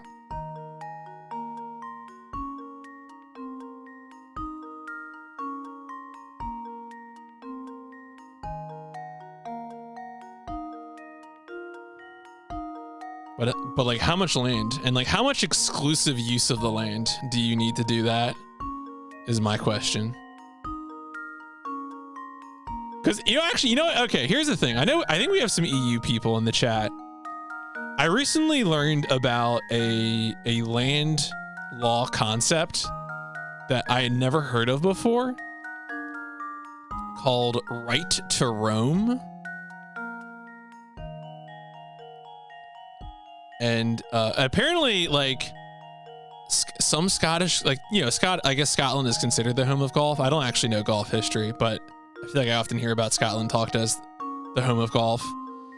Apparently, like a lot of those places are right to roam, and like right to roam, it was explained to me as being a situation where like you can just go anywhere even on like private property as long as it's not within like 75 feet of a private dwelling or something. When I first went to how is it going to meet the dress code? Yeah, I mean, you do got to dress up in funny clothes to golf. That's true. But like, I was like, right to roam. Like, what do you mean you can just go places? Because like in the US, generally speaking, you can only roam on land that's like public land. And of course, that's assuming that there isn't like endangered animals or other things.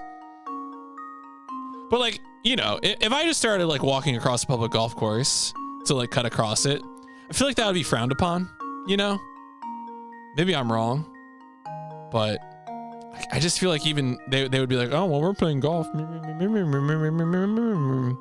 Yeah, I mean, yes, the US has some problems.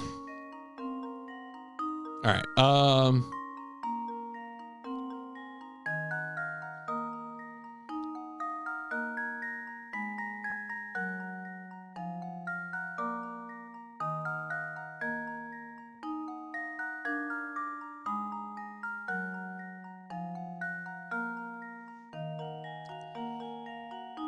When my private road gets torn up by dirt bikers. I mean, I'm not a fan of, yes, well, people tearing up land. That's actually a problem right now in New Jersey, is that dirt bikers and ATV riders and like people with full ass cars are tearing up parts of the Pine Barrens. So yes, I agree, Coca. Motor vehicles are a problem. I'm glad you expressed that to me, because I concur.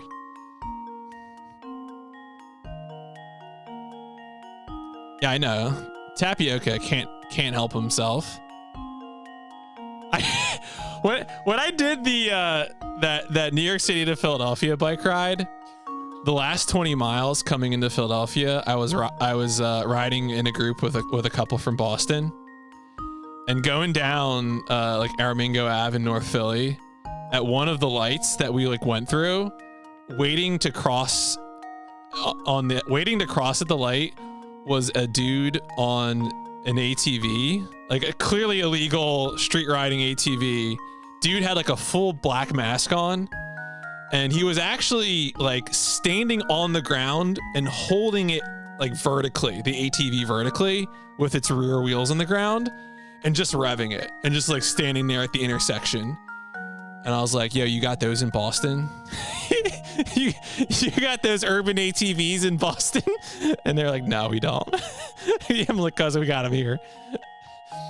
So it was real powerful Philadelphia moment for the out of towners.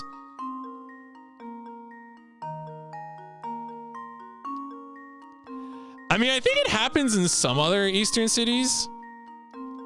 Well, I mean, so but that's what I'm saying. He wasn't doing a wheelie because his feet were on the ground and the rear wheels were on the ground. So he was standing in place, waiting for the light to turn green. So it wasn't really quite a wheelie. It was just sort of a funny way of, of waiting. I don't know. It was something. Yeah, I don't have to tell you. It was a real thing. I should do this puzzle. All right.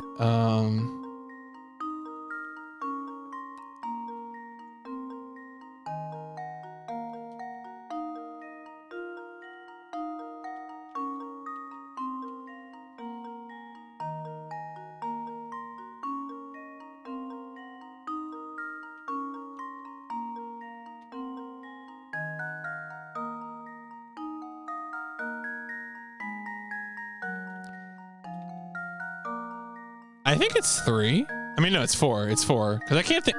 How would you be able to do it in 3? I don't think so. I think it's 4. Because I definitely have a 4 solution.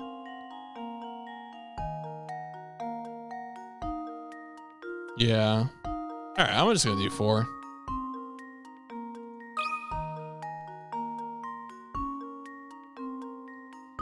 I don't like that 4.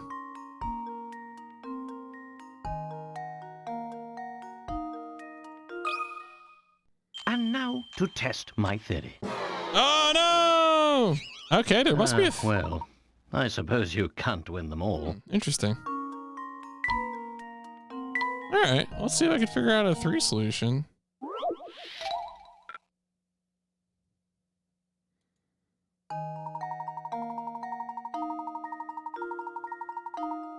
I'm not. I've typed in single digit answers before. It's not 0, 4.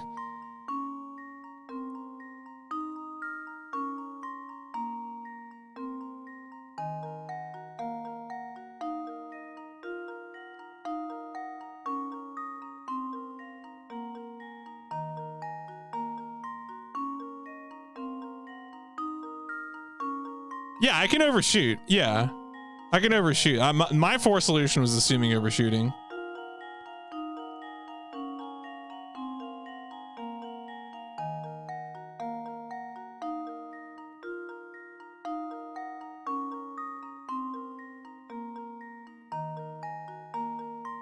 I know, and I'm not happy about it.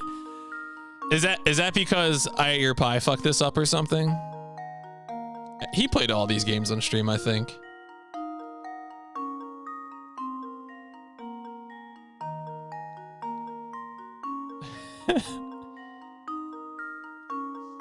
All right.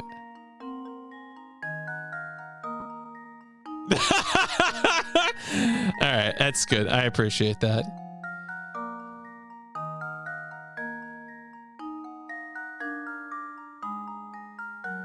I feel like there's almost like a there's something I'm overlooking where I'd be like off by 1 or something.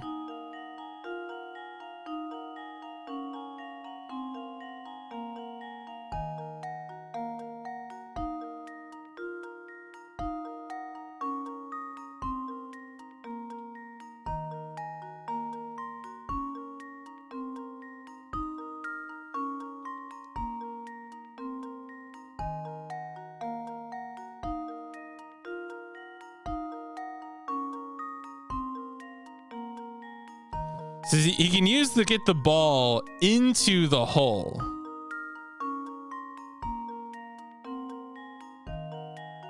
So it can't be going far. Yeah, if the ball is hit farther than the distance remaining to the hole, it will roll over to the other side without going in. Yeah, I think my initial solution was like 11, 7, 5, 3 was like.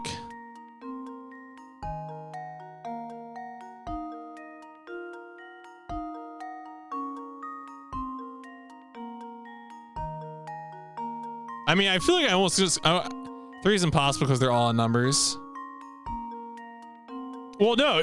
So the overshooting solution, it means you have to come back to get into the hole, because again, if you hit it farther than the distance remaining to the hole, it will roll over to the other side. So overshooting solutions require that you come back.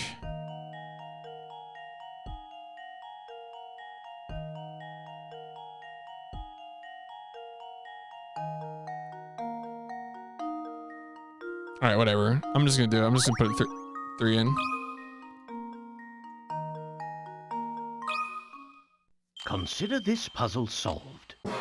Oh no, really? Is there a meme Well, here? There must be I some suppose meme. That's one possibility eliminated. Huh. Yeah, what a weirdo golfer indeed.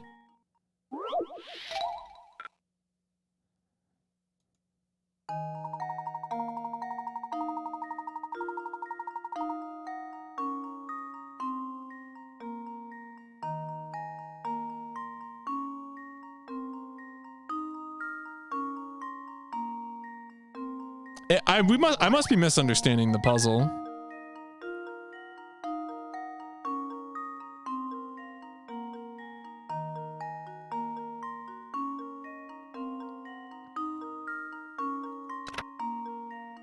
The correct solution does not involve the golfer overshooting the hole.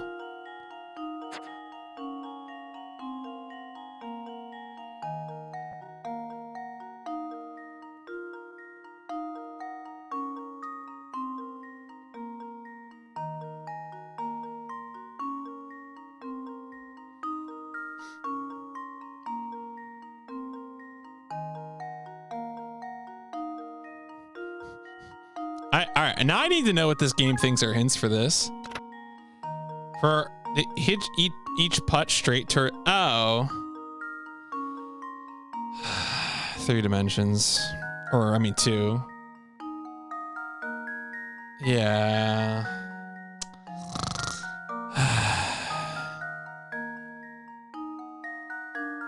Like I can't. This is such a misrepresentation. So you're like, we're gonna make it look like you have to hit it straight towards the hole, but actually, right? Well, if you can hit it 11 feet, then you can do it in 2. Like that's just.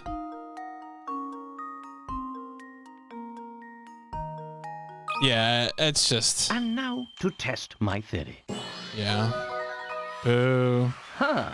Wonderful. I mean, that's like the thing with this game is that sometimes you just get misrepresentations, and that's the whole bait.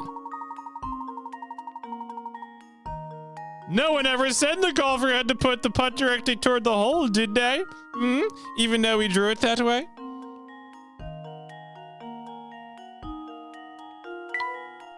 Cool. Good job, game. This is why golfing sucks.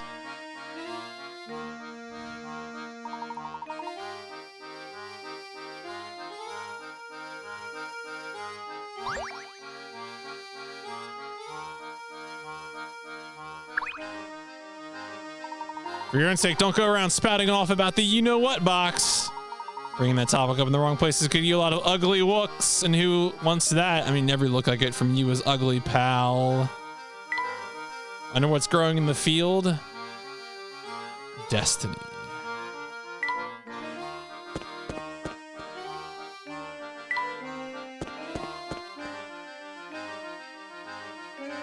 Give me hint coins. Yes.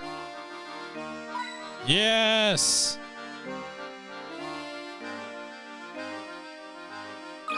Oh my God, the tree. Look at this crazy looking tree, Professor. It's all warped. With a structure like that must be quite old. I wonder how long it's been here. Oh, Luke, our little conversation reminded me of a puzzle I know. God, no, I don't actually. God damn. Trees on an old road. Country road you see here is lined with a single straight row of trees. Actually, you can plant them in whatever set of lines you like. Each planted at a different time and each a different distance from its neighbor. Of the 5 trees labeled 8. Thank you, F. Of the 5 trees labeled A through E here, which 2 trees have the greatest distance between them?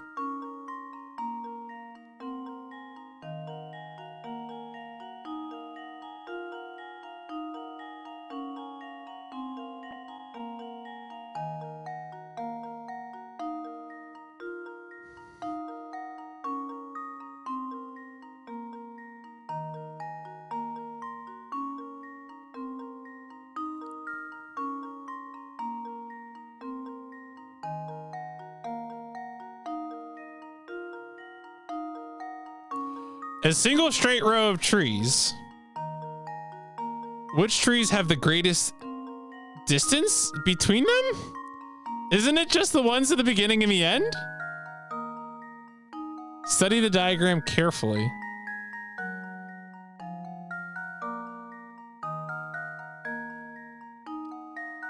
Like, I don't...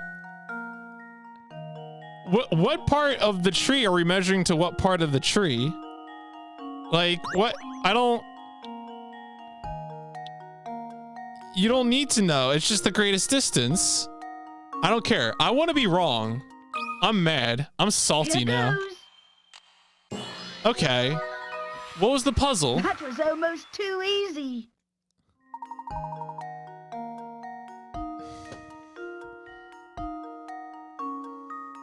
You can't have my brand. I have special eyes.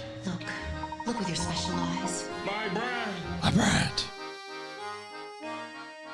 Perhaps I should have prepared something a bit more challenging for you, Luke. Look with your special eyes. You got a new hamster toy. You're stumped.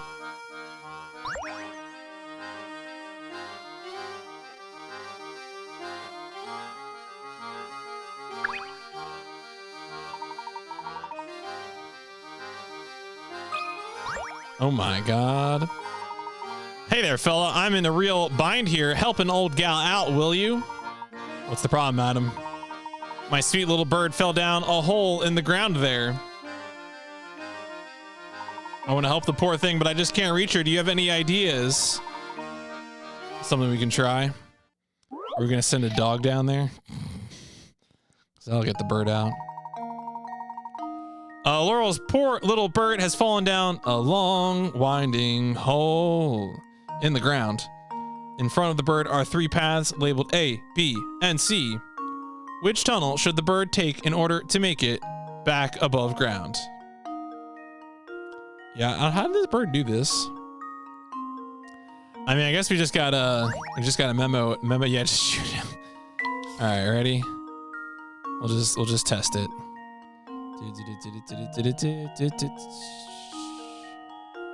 This is like fixing your cables that you've messed up, you know? All right, so path A takes us straight to the snack. So I don't think we want that. That seems bad to me. Of course, I could also just go backwards, right? That's probably the easiest thing to do. All right, so yeah, don't pick option A.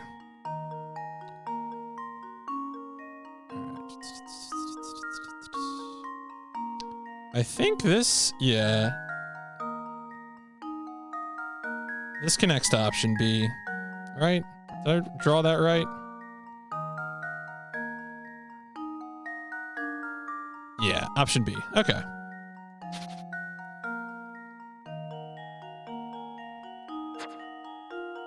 Boink. And now to test my theory. Amazing. Leaves no puzzle unsolved. The bird can safely escape her underground confines by following tunnel B. Any other tunnel will lead her deeper underground or into the mouth of a very... That snake looks sleepy to me, to be honest.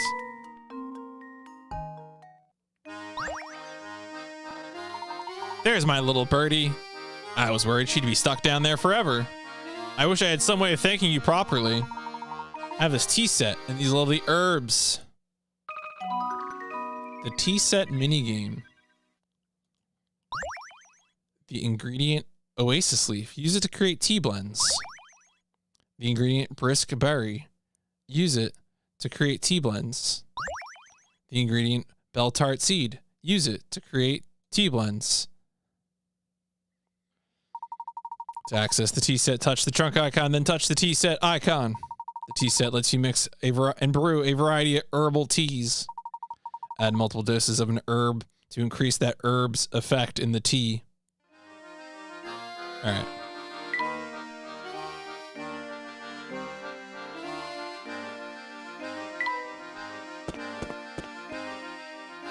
Let me in. Yeah, there's a tea brewing mechanic. And we're all set now. Yeah, that herb, that weed tea. That CBD tea. Look at all these booths. Now this is what I call a festival. You think Luke would say poggers? I just love all the hustle bustle. It's so wonderful. Shall we walk around and take in more of the sights then? Definitely. Decide to check out the plaza in front of the town hall.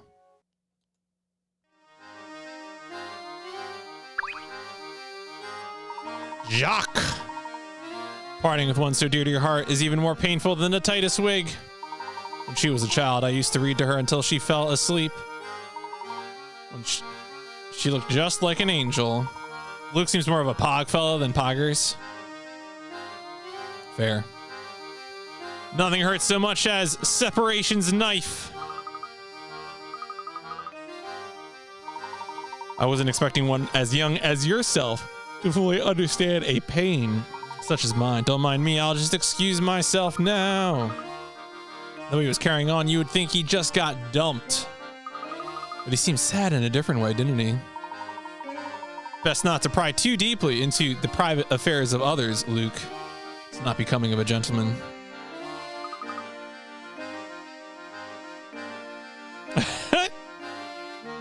Alright, well that guy's gone now.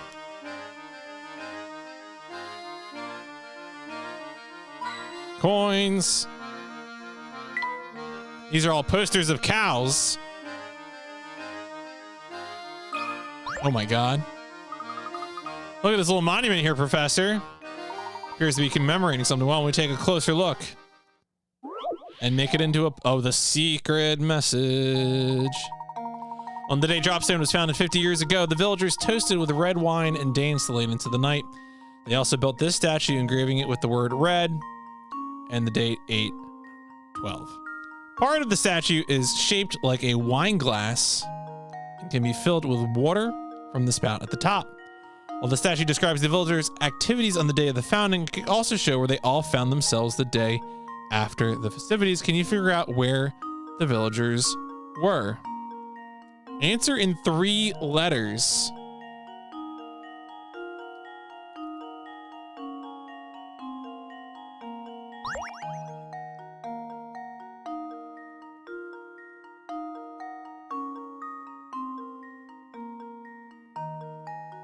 So wait, I'm answering. Okay. So I wasn't sure I had to like circle letters on here. The day after the festivities.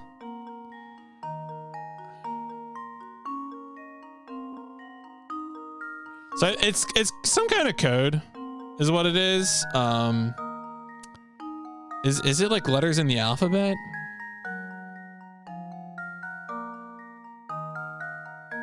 It might be like a letters in the alphabet thing.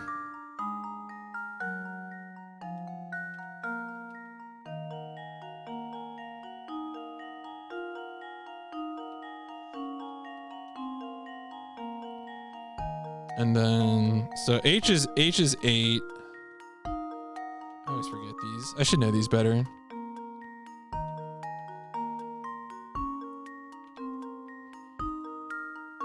No, I was thinking maybe it was like 8/12 was actually also code for letters, maybe. But I think it's what 8 is H and 12 is L. So I don't know if that actually helps at all.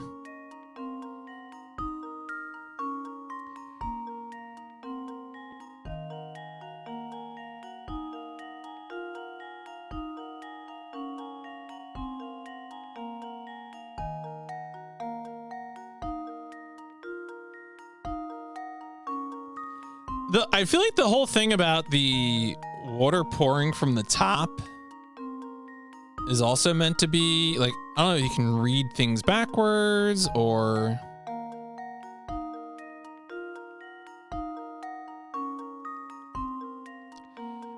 I mean, yeah, they're in Dropstone at the kebab. I mean, I was going to say bed. Just, they found themselves in bed the day after the festivities. But like, I don't know how bed is an answer for for this, you know? Like, what is...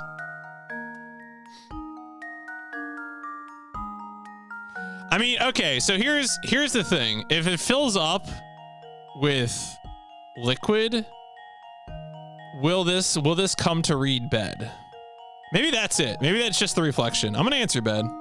I like that. Actually, I like that justification now. What? How?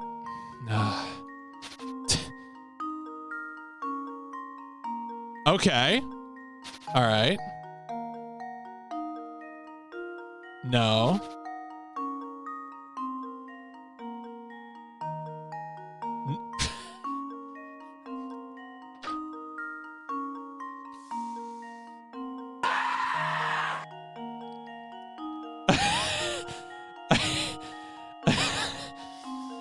All right.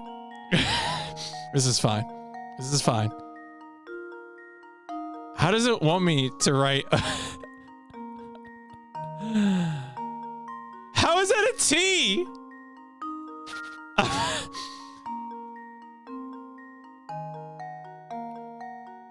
How is it? What is going on?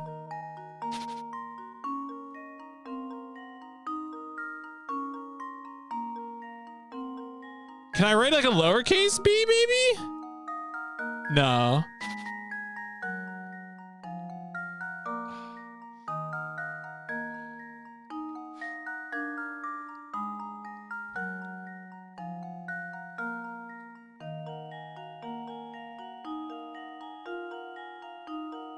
Yeah, I'm gonna hold that L. Start writing upwards.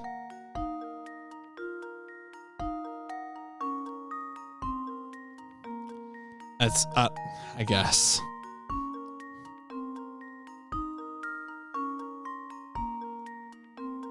Yes, BQ. Thank you. That is exactly what I wrote.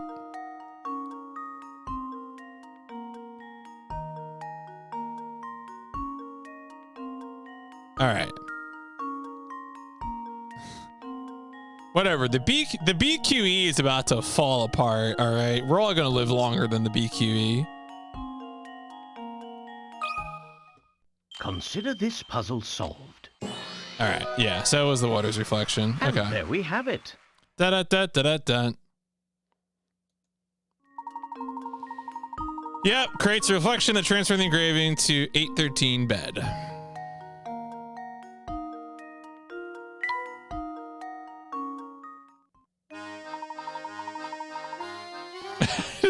He really does, though.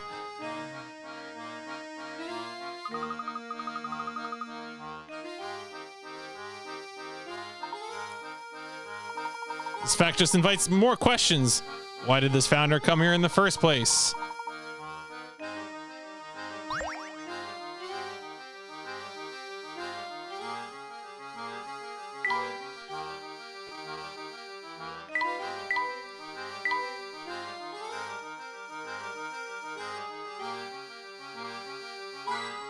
And coin. Oh my god, a puzzle. Hey fellows. Yo, it's Albert Hammock. Pleasure to meet you. My name's Albert. I'm just nuts about our beautiful village. I heard you've been running around Dropstone asking questions, but you haven't talked to me yet. If you solve this puzzle, the king of Dropstone trivia, yours truly, will answer a question for you. I mean, yeah, right. That's the expectation, is that you're playing this mostly with the stylus. Below is a wheel of male and female portraits. Select a portrait and counting that portrait as one. Move 6 portraits either clockwise or counterclockwise. Then Then cross out the last of these 6 portraits. Repeat this pattern starting from the next available portrait and moving in the same direction. If you start at just the right portrait, you can remove all the women in the wheel, leaving only the 6 portraits of men behind. Circle this portrait. Remember, you can move clockwise or counterclockwise. Oh, the RF Star Seals. I don't remember doing that much actually. I'm trying to remember now actually, because I played that game a few years back. Yeah, I don't know why we gotta eliminate all the women. That seems kind of messed up to me.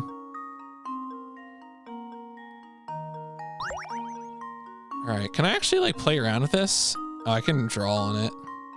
Please. Oh, that's right. I mean, that's the puzzle. All right. Anyway,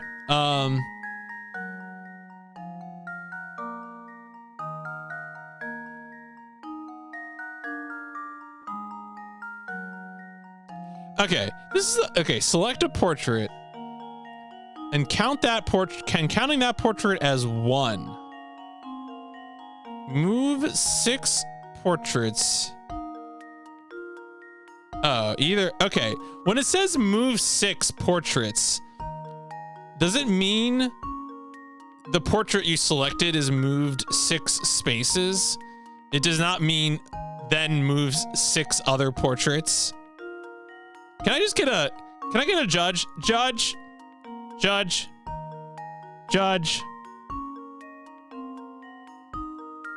No, it says cross out the last of these 6 portraits. Oh, so they just move. Oh, you just count. You don't actually move any portraits. There's no moving. You just count. Okay. You move your mind. You don't actually move portraits.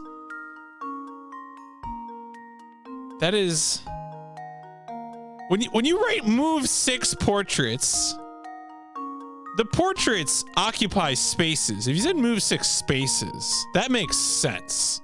That's something that a human being trying to communicate with other human beings would write.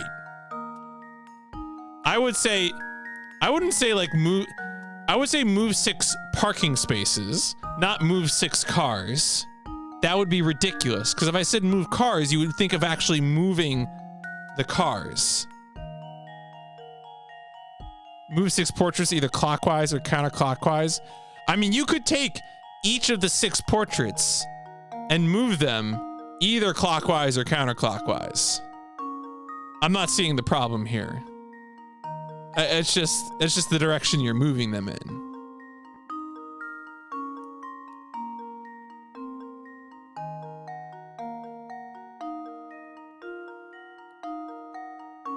When I move 6, well, okay, but the office is a space. It would be, I think maybe you said move 6 desks or something, but even a desk is a space, right? You said like move 6 chairs. Then I think maybe you move the 6 chairs. All right, anyway. The puzzle is poorly written. I'm right, they're wrong, just so we're all on the same page. Anyway.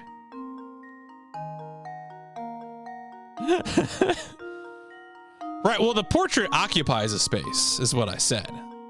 The portrait exists. There are slots. Right? It's like a game of musical chairs.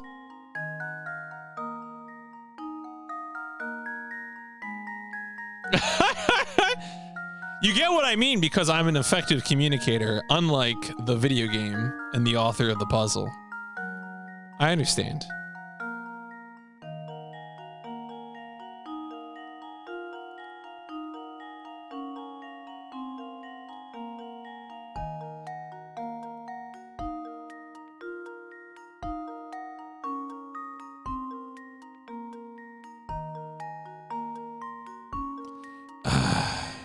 Do I actually need to like do this out?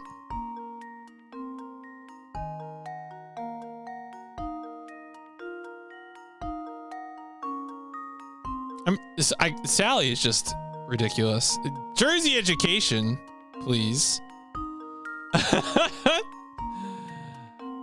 Look, I like to communicate, all right? It's important. All right, well, some of these we can rule out, I think, because you wouldn't be able to move 6 spots and end up on the first turn, right? So like we can do like a process of elimination instead of actually doing one all the way out. So, for example,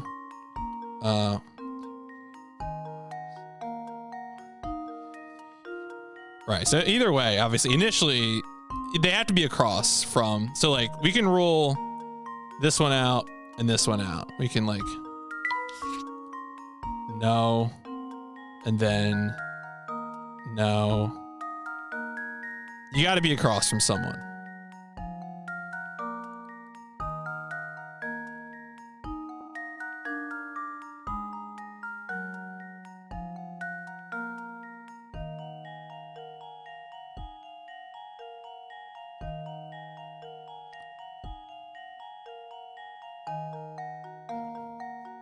And then, so that means I actually have to think about phase 2. I'm pretty sure here that like, if you're in like a sea of these, you kind of get into trouble. So like, if you chose her, you go around, bam, and then you do 1, 2, 3, 4, 5, 6, or, you know, 1, 2, 3, 4, 5, 6. That would also be bad. Same thing there. So it's one of these two.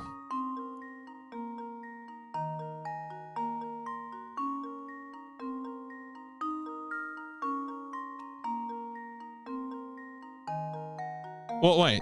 The portrait, so it's 1, 2, 3, 4, 5. Oh, is it really not all the way around?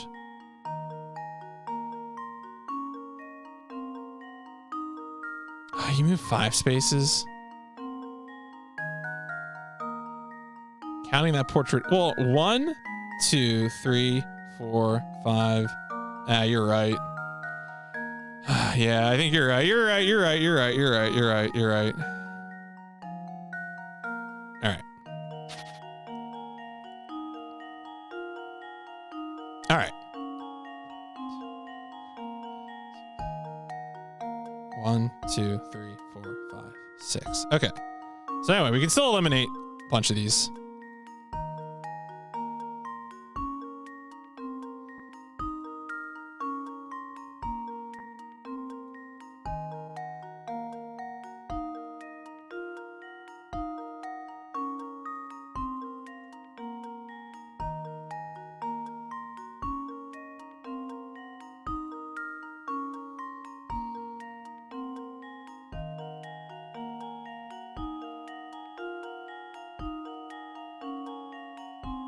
So I think she gets into trouble because she would be able to eliminate one and then the other and then have nowhere to go.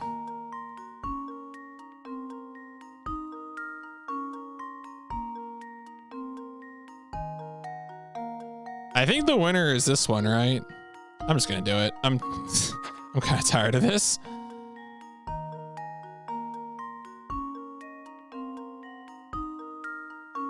Yes, this is the real Blair Witch game. That's correct. This should do the trick. No. All right. Yeah. Oh, My, too bad. This one is quite formidable. No, it is not. It is not. It's poorly written.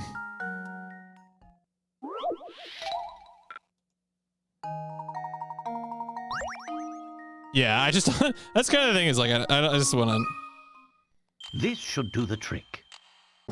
Oh no, really? It's not either of them. Oh god. Well, I suppose that's one possibility eliminated. I guess I must have misread it again.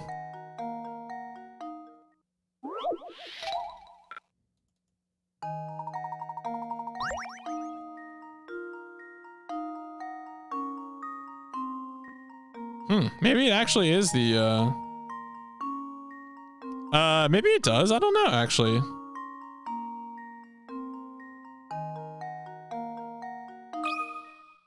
Maybe we can find out. My theory. No. Well, I suppose that's one possibility eliminated. I don't even want to spend hint coins on this.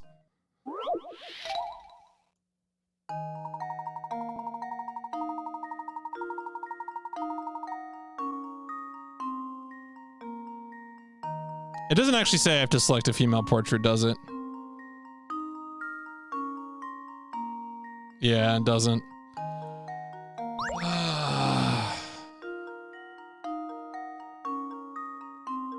guess I couldn't do that because I have to remove all the women, right? I don't know why I got convinced I had to select a female portrait.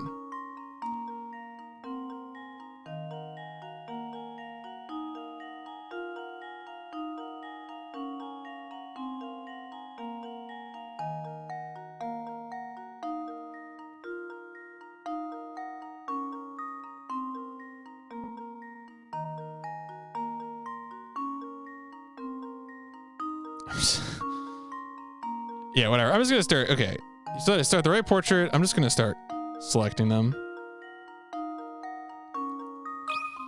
Why? Yeah. And now All right. to test my theory. Oh, my. This one is quite formidable. I want no credit for this. Yeah, I mean, like, obviously I misread it initially. My initial guesses were predicated on me reading something that wasn't there, which was selecting a woman portrait, which doesn't even make sense because you got rid of all the woman portraits. Although you could probably count around and get rid of the portrait itself.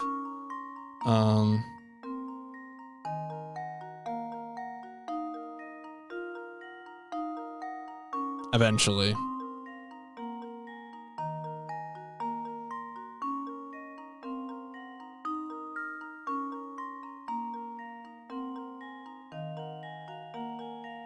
All right, let's just do that one.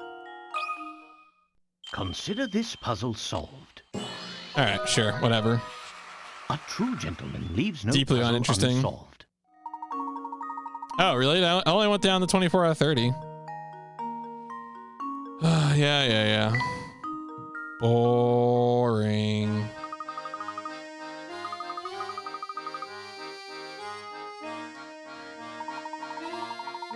Cursed antique called the Elysian Box. Going beyond my area of I've never heard of such a thing. But people in this town love curses.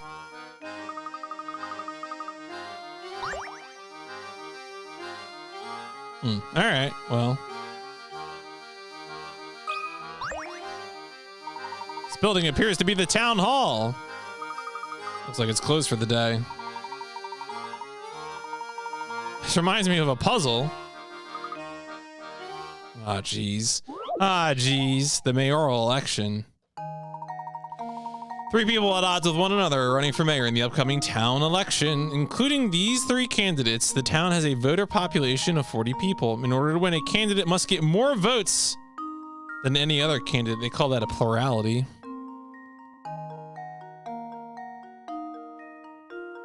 If each of the 40 voters casts a single vote and every vote is recognized, what is the fewest number of votes a candidate needs to secure victory with certainty?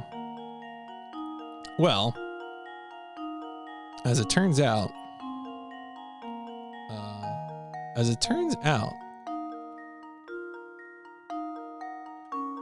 40 divided by 3.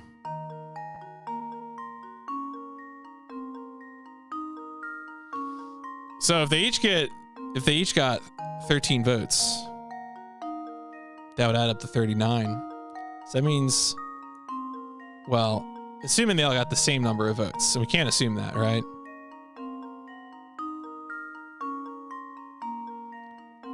To secure a victory with certainty.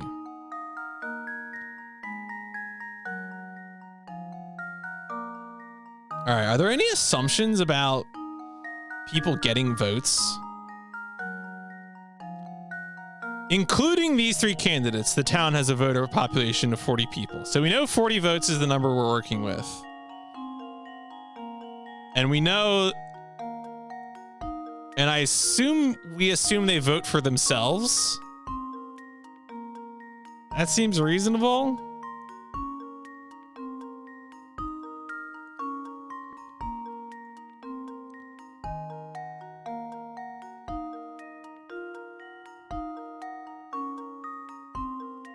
So I think in order to be certain about your victory, then you would need to get so like each of those people, you got one.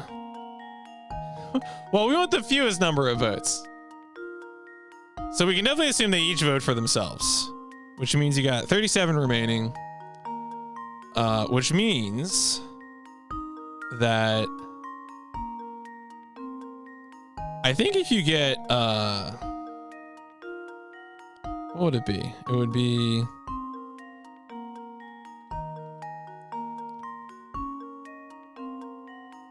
I guess if you got 19.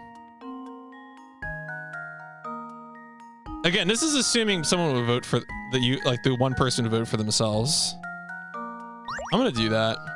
Yeah, I mean, I'm trying to like read it based on what they're saying out loud. Because we can't assume they get equal number of votes. That's not in the puzzle.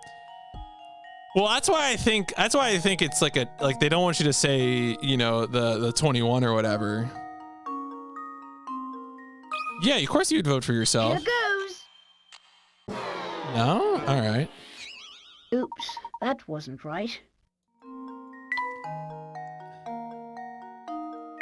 All right, let's see if there's any weird assumptions they've been reading up based on this text.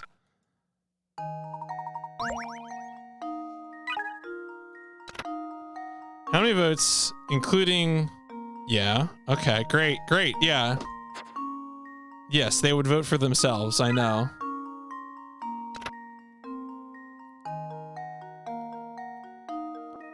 It's a given that they're gonna vote for themselves.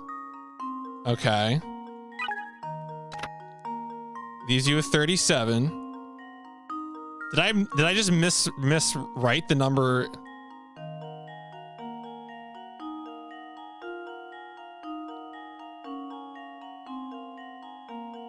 I mean, that's basically what I did. I must have just miswrote the number. Like, I'm off by 1 for some reason, right? Is that what it is?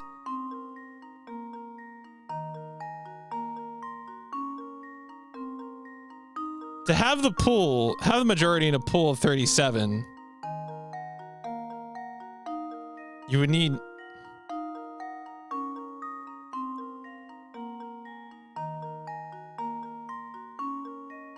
Well, see, we can't assume they get equal votes. Like, I guess I'm not sure, right? Find the number of votes it takes to gain a majority in a pool of 37. A majority, not a plurality, a majority, and then add 1 additional vote. So they're saying 20. Yes, that's why I'm starting with 37 and not, oh, because of the additional vote for themselves. I guess that's it. I guess you have to count that. I don't know if that's... Am I overthinking it? I'm pretty sure I'm still underthinking it then. Here goes. Layton's apprentice strikes again.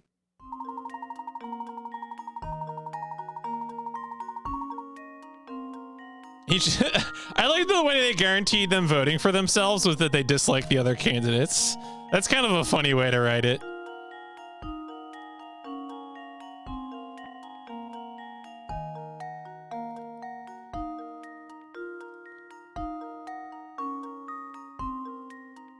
All right, that was silly. The puzzle implied that they voted for themselves because they disliked the other candidates. Well, so the reason I think the question asks for plurality, but the hints say majority, is because, like, the rule to win is plurality. But they were asking for the fewest possible. And so that means that you have to take one of the candidates and assume they got the minimum possible number of votes, which was just them voting for themselves, right? That's the candidate who only gets their own vote. And then the question becomes majority of the remaining votes. I was misthinking it because I wasn't adding in the candidate's own vote for themselves to get up to 20. That was my initial mistake.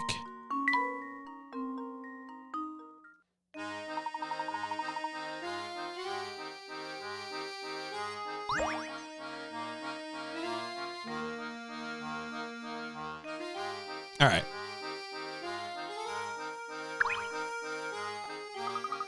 All the old timers here are really cagey about the origins of Dropstone. I've got a hunch that something strange must have happened here before the village was founded.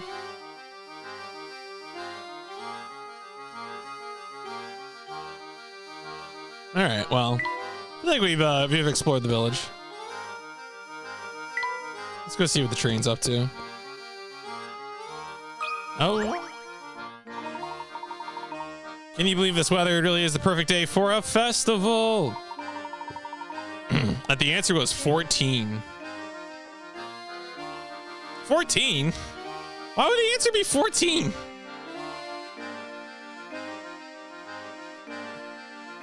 Oh, no. Well, see, again, that's why I kept saying you couldn't assume that the other candidates got equal numbers of votes. Because if the question said that the other candidates got the same number of votes, then plurality would be the way to go.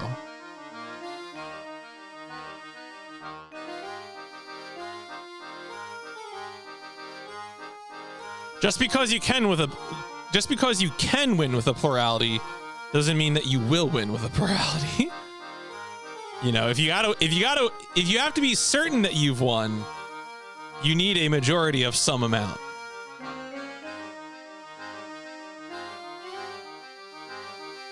A puzzle for a special occasion. Cube halves. This is messed up. Below are 4 halves of 4 separate cubes. Each of the halves is shaped so that when fitted with an identically shaped piece, the 2 halves form a whole cube. However, one piece below fails to meet those requirements and doesn't form a cube when joined with another identical piece. Select the odd piece out from choices A through D below.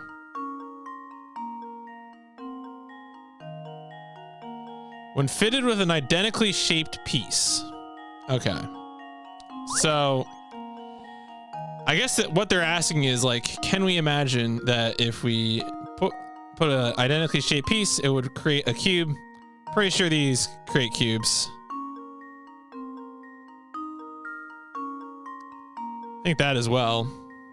I mean, this is the problem child, right?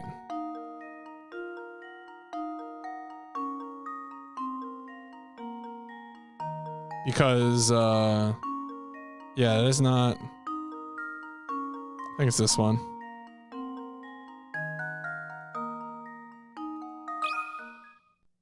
Ready to be wrong about this? Yeah, okay. A true gentleman leaves no puzzle unsolved.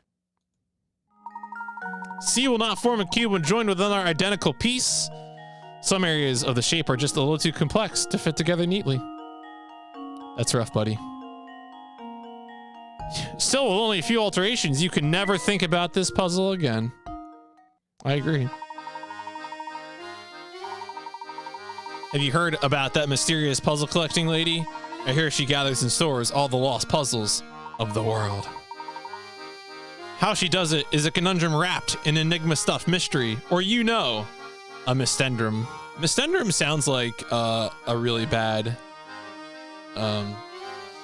like sinus infection or something.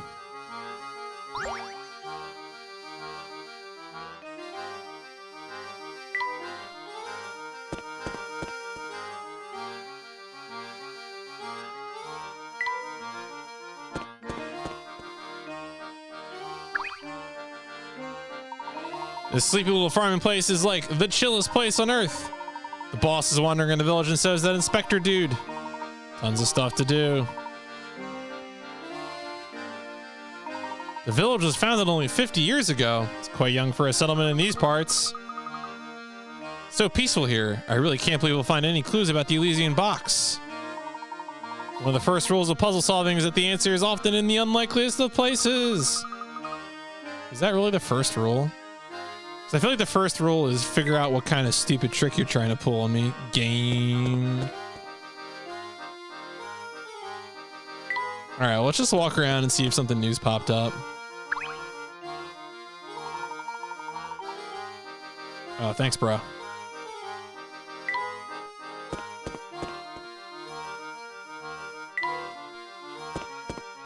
The the Mystendrum Xerxes. Don't go around spouting off about the you-know-what box. The you-know-what? Is this really the... I can't just go deeper into the field? I can't wander? I can't frolic?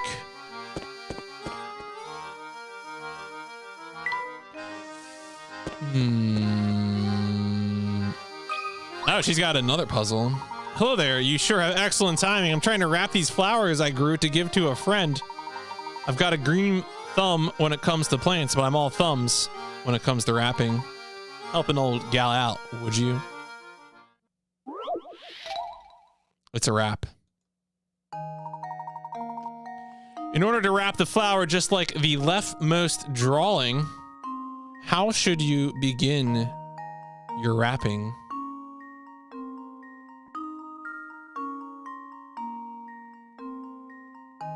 What?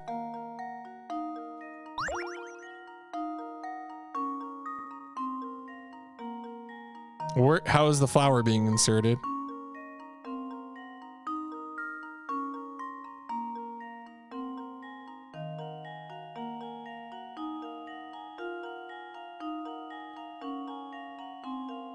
All right, so it seems like the... yeah, no problem, Jade Star. It could have been better. Here's the thing, like bringing up the fact that the rule of the election was plurality was kind of like, I think was bait. And it's frankly unhelpful.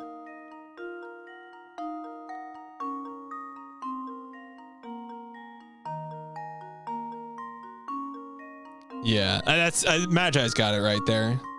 It's the certainty to win is the key. All right.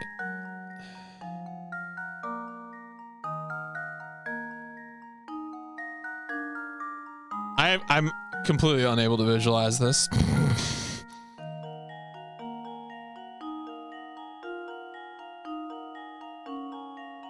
So you're just rolling it. Whatever. I'm gonna vote D for D's nuts. And now to test my theory. I know. This one is quite formidable. Nope, not thinking about this one. Nope, not thinking about hints. I'm just gonna press buttons.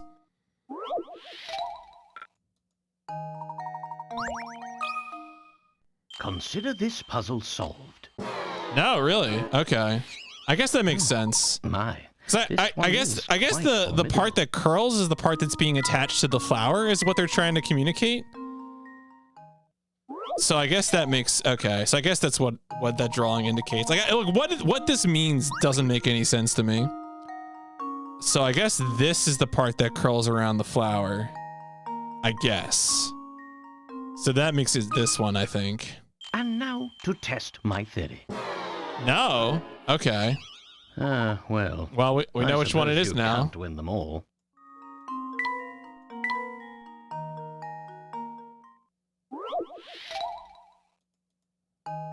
So I guess, okay. Oh, wait, no. Wait, but doesn't it end there? Whatever. No, that sucks. This should do the trick. Huh. Wonderful. I was unable to see the solution.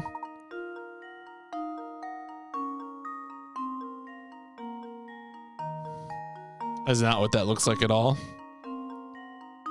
No.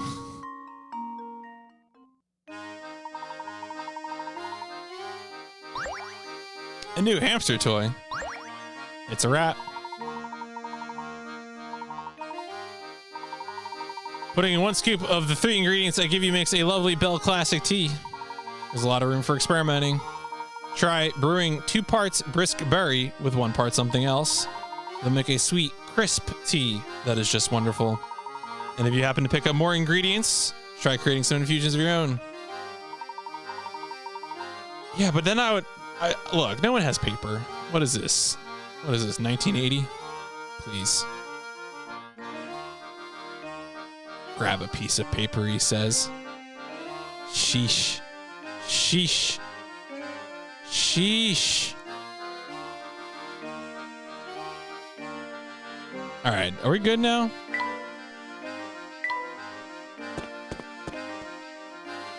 All right.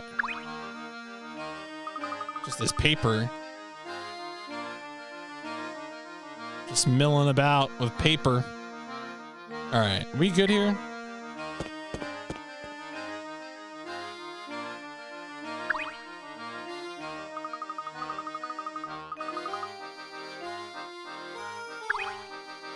All right. Oh, was there? Okay. More boosts. What kind of stuff they have going on? Oh, what? Did I not? Go. Oh, okay. Never mind. I'm being forced to go to the right is what they meant. Okay.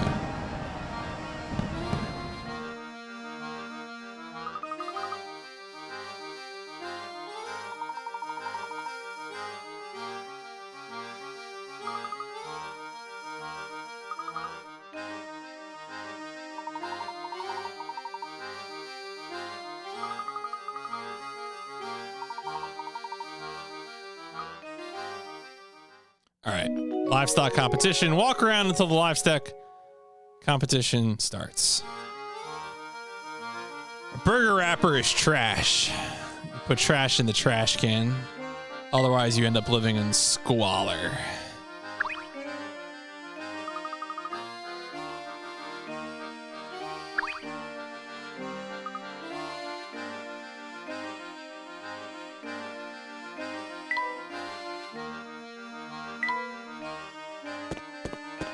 Only put this stream in the trash. Fair, extremely fair.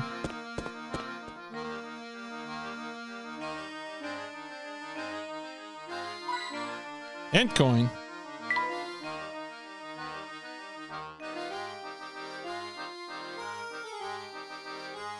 Did he just say a mansion in the woods? I sure wish I had one. Well, buddy, let me tell you about the Spencer Mansion. You can buy it right now. You must be from the Momentary Express. Since you're new to town, let me clue you in to a few key facts about Dropstone. You know, one name in Dropstone, make sure it's Mr. Anderson. Not only is the fellow swimming in money, but he pretty much runs Dropstone.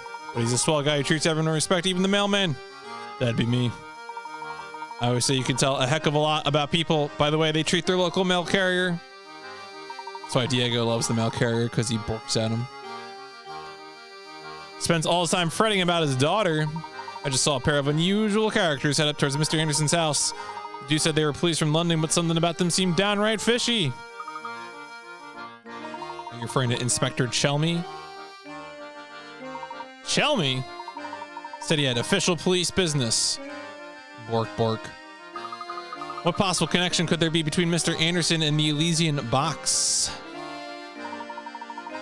Seems that Mr. Anderson serves as the head of this community, and it's only natural that he'd know about who and what passes through this area.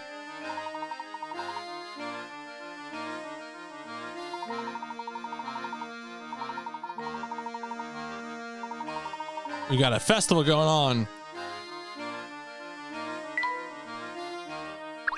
Oh wait, that's actually a place. Oh, do we have time to take a peek inside? All right, fine. Okay, the game says no. This isn't explore. This is follow a sequence of events. Oh my god. This cat sculpture is expressive. Yo, if you like cats, have I got a puzzle for you? Oh, flipped cats. Oh boy. One of the three color pictures A, B, or C is the same picture as the black and white one displayed on the far left. Can you find which one? The only difference is that the picture on the far left has had its content flipped left to right.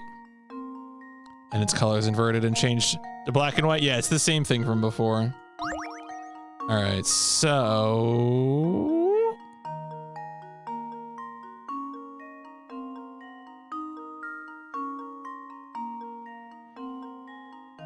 See, I feel like the first thing to look for is the differences between A, B, and C. The last one was pretty easy.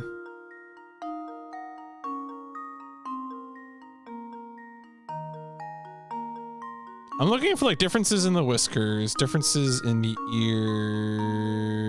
ears.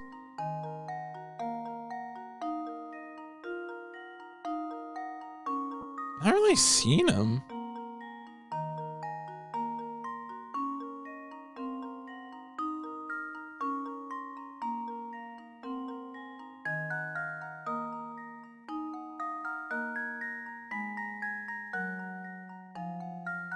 Yeah, no, it's kind of like I feel like when I'm doing these kinds of things, I have to remind myself to like to view the different details over and over to be like, okay, yeah. So now I'm noticing one, which is I wasn't noticing the eyebrows before, so I can eliminate A because A's got short eyebrows.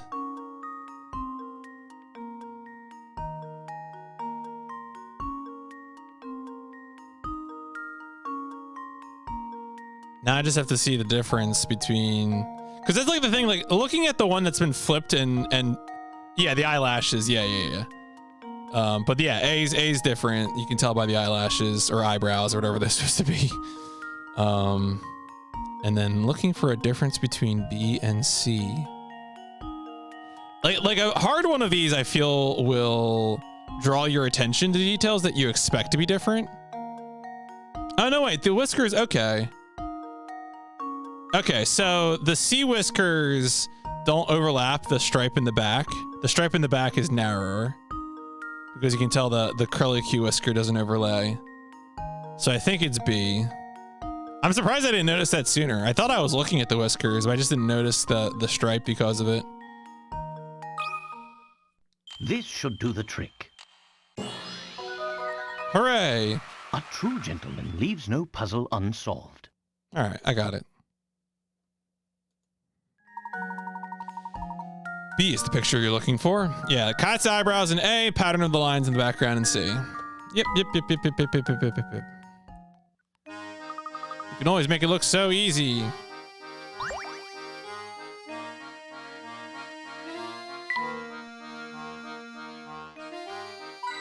Hint coin.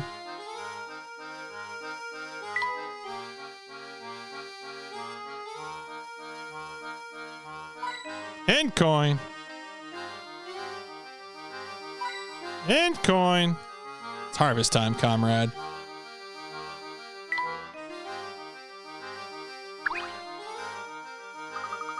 Dorothy. I don't think I've seen you around here before. Can I ask your name?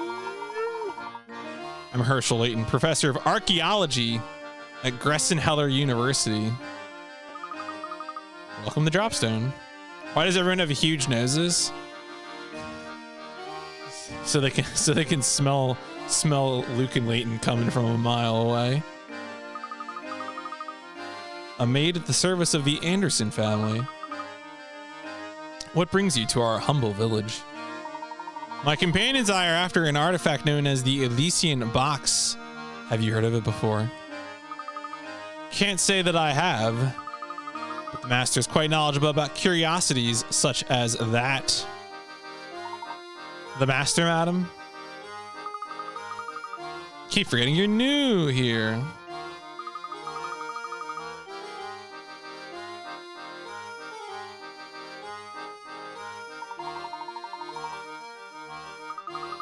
Normally I'd say he'd be glad to receive you, but lately he's been preoccupied with his daughter. Has there been an issue with Mr. Anderson?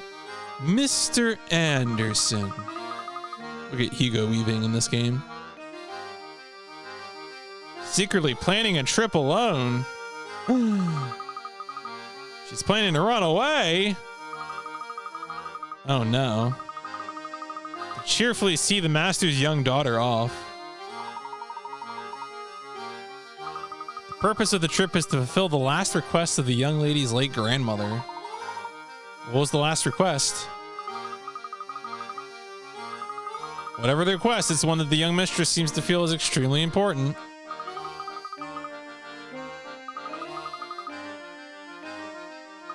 Before you go, she's gone.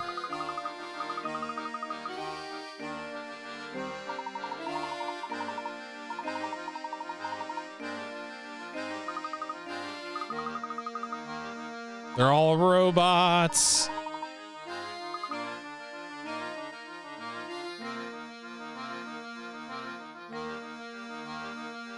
Empty the register and let's scram.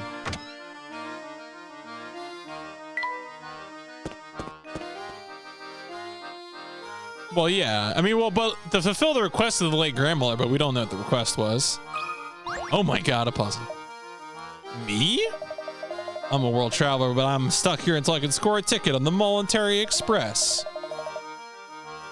I was hoping for a freebie, so I told Beluga one of my puzzles to break the ice. He got all hot under the collar when he couldn't solve it.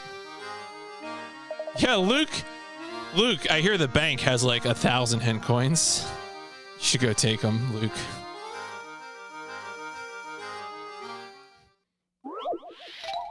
Baggage claim. Stealing bags.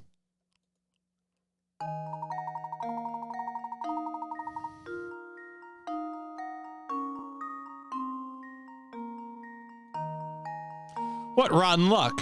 While trying to pick up your luggage, you find that your bag is at the very back of the pile. The baggage porter unloading the luggage claims the boxes in the hold have prevented from unloading your bag. Use your wits to move all the boxes out of the way and reclaim your luggage. Why is the dog chastising me for not doing this in as few moves as possible? That is messed up. Please, don't be like that. Don't do this to me. All right, anyway.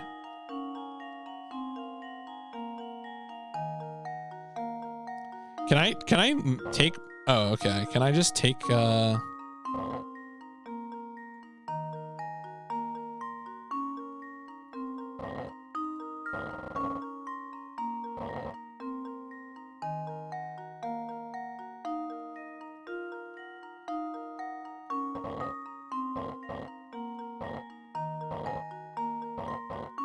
no, I can't. I was like, can I just remove it from the area? Like, yeah, you could just sneak into the fancy cars. A real gentleman steals from the rich. Well, that's unfortunate. Just take the box out. Just take the just you know, we got plenty of room. All right. Anyway, I just wanted to see if I could do that.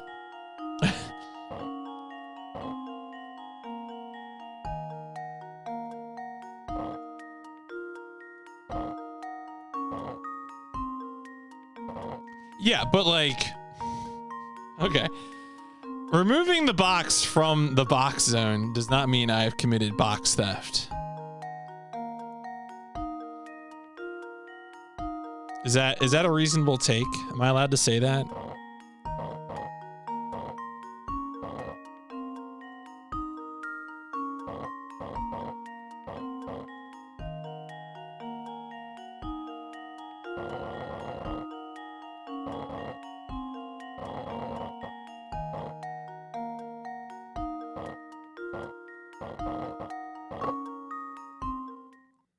This should do the trick.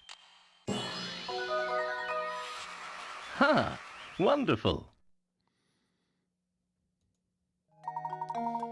Be sure to show the baggage porter how you did it so that next time he can get your luggage. So next time he can do his goddamn job. Yo, shout outs to the dog though. Look at that cute dog. What is the dog doing? Is it about to like steal something from the porter?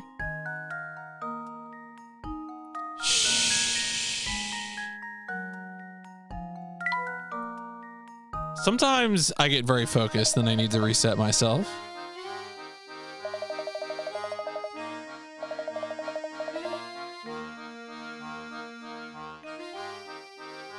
People say that the train occasionally makes a stop at a phantom town found on no map. Layton sounds like there is a clothespin on his nose. Yeah.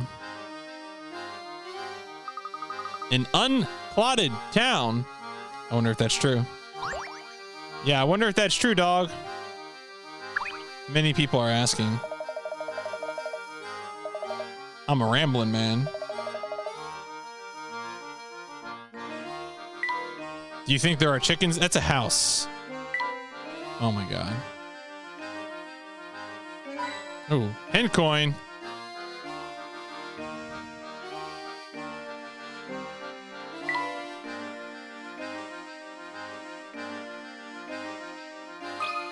Oh god, there's a puzzle. The weather is so nice that even the animals grazing in the field seem to be in a good mood. This seems like the perfect time for a short... Yo, when isn't the perfect time for a short puzzle, you monster?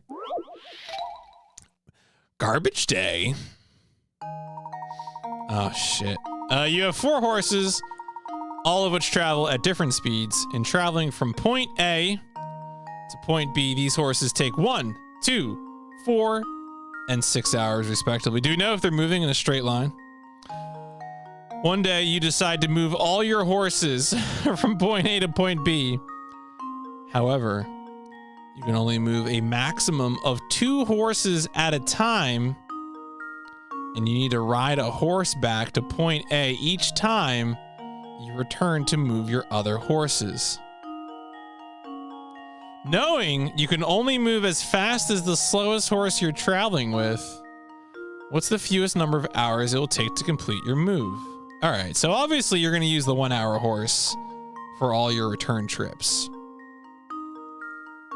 So trip number 1, you take your slowest horse, return trip, add 1, and then 4, return trip, add 1, and then 2, and then the last time there, you don't need a return trip, right?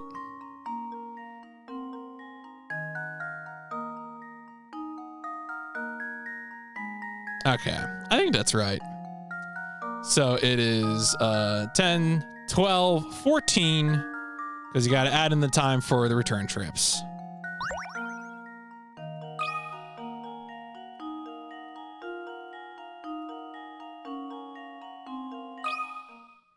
Here goes.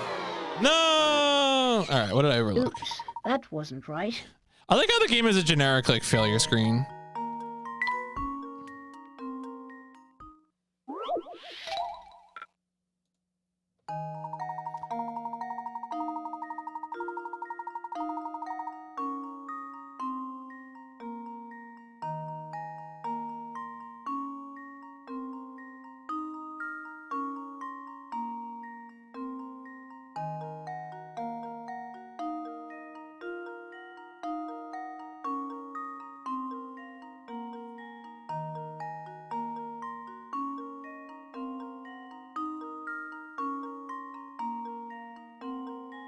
I wonder what I'm overlooking.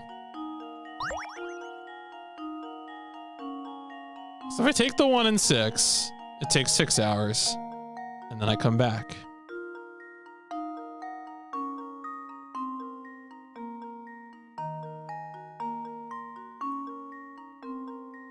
You can only move as fast as the slowest horse you're traveling with. All right, I'm gonna spend some hit coins. We've been getting a lot of hit coins. So make sure you put yourself in a position to cross over. Yeah, when possible.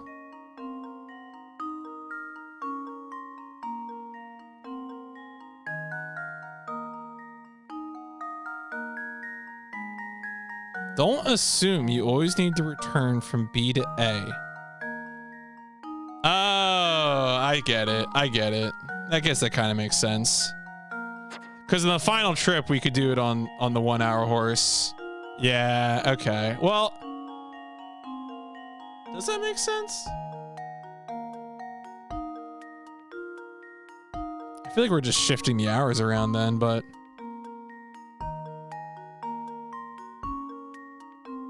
Well, so if we don't take the... Yeah, I think I kind of see what they're getting at.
Whatever. I feel like I should be getting this, but I'll just spend all the coins.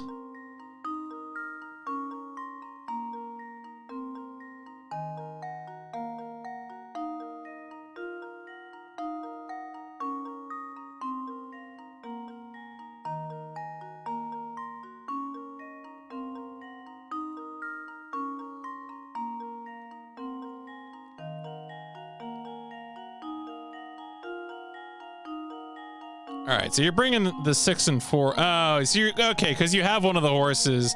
That's what I wasn't doing. I wasn't thinking about stashing a horse. Right. So it's actually, yeah, because it's 2, 1 for the return trip, and then you 6 plus 2 for the return trip, and then you take both of them over on 2. So it's yeah. So you end up with 13. Yeah, I wasn't thinking about sharing the horses between the trips.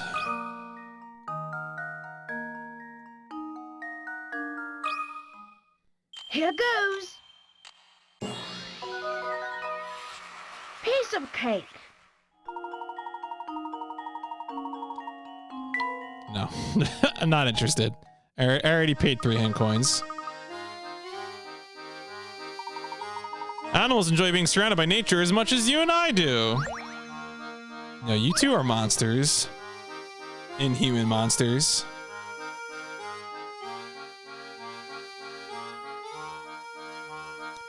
Yeah, so, well, I mean, well, yeah. I mean, the hang up there, of course, is that, like, you can't start with 6 and 4.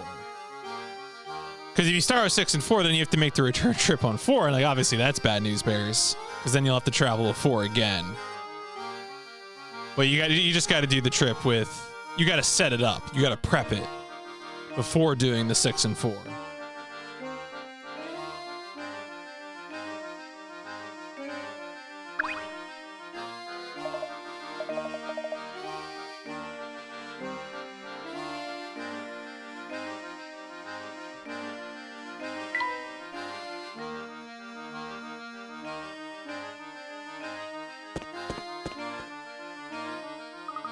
Look at the size of that mansion. You can get lost in there. Sure, that massive manor belongs to Mr. Anderson.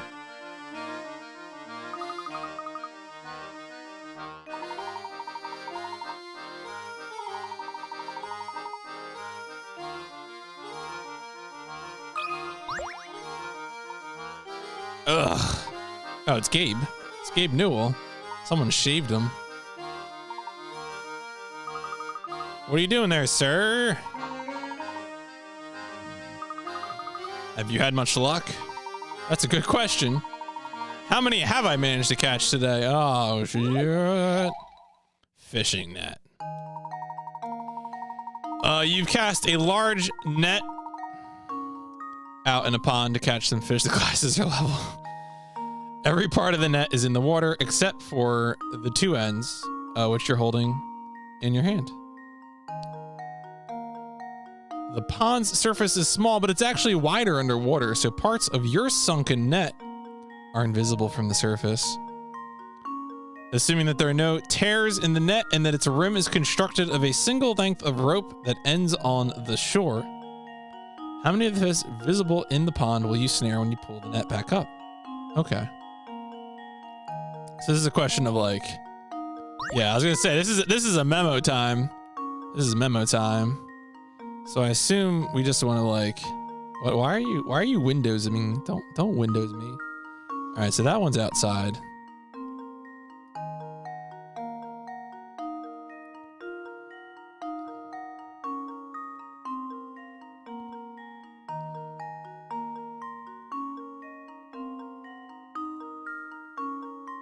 I guess I could just mark. It would be easier to just mark the ones that are inside, honestly. All right, so that buddy's in there. Outside, in, outside, in, in,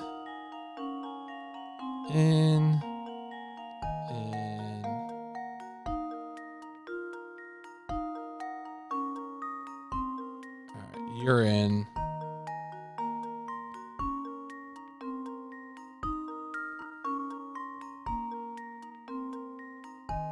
Okay. 1, 2, 3, 4, 5. 1, 2, 3, 4, 5, 6, 7. I hope to God that's right.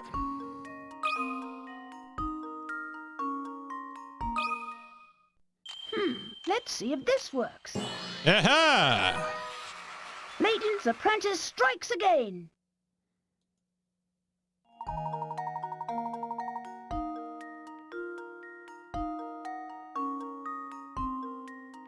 Did I draw that right? I feel like I might have gotten lucky. Don't worry about it.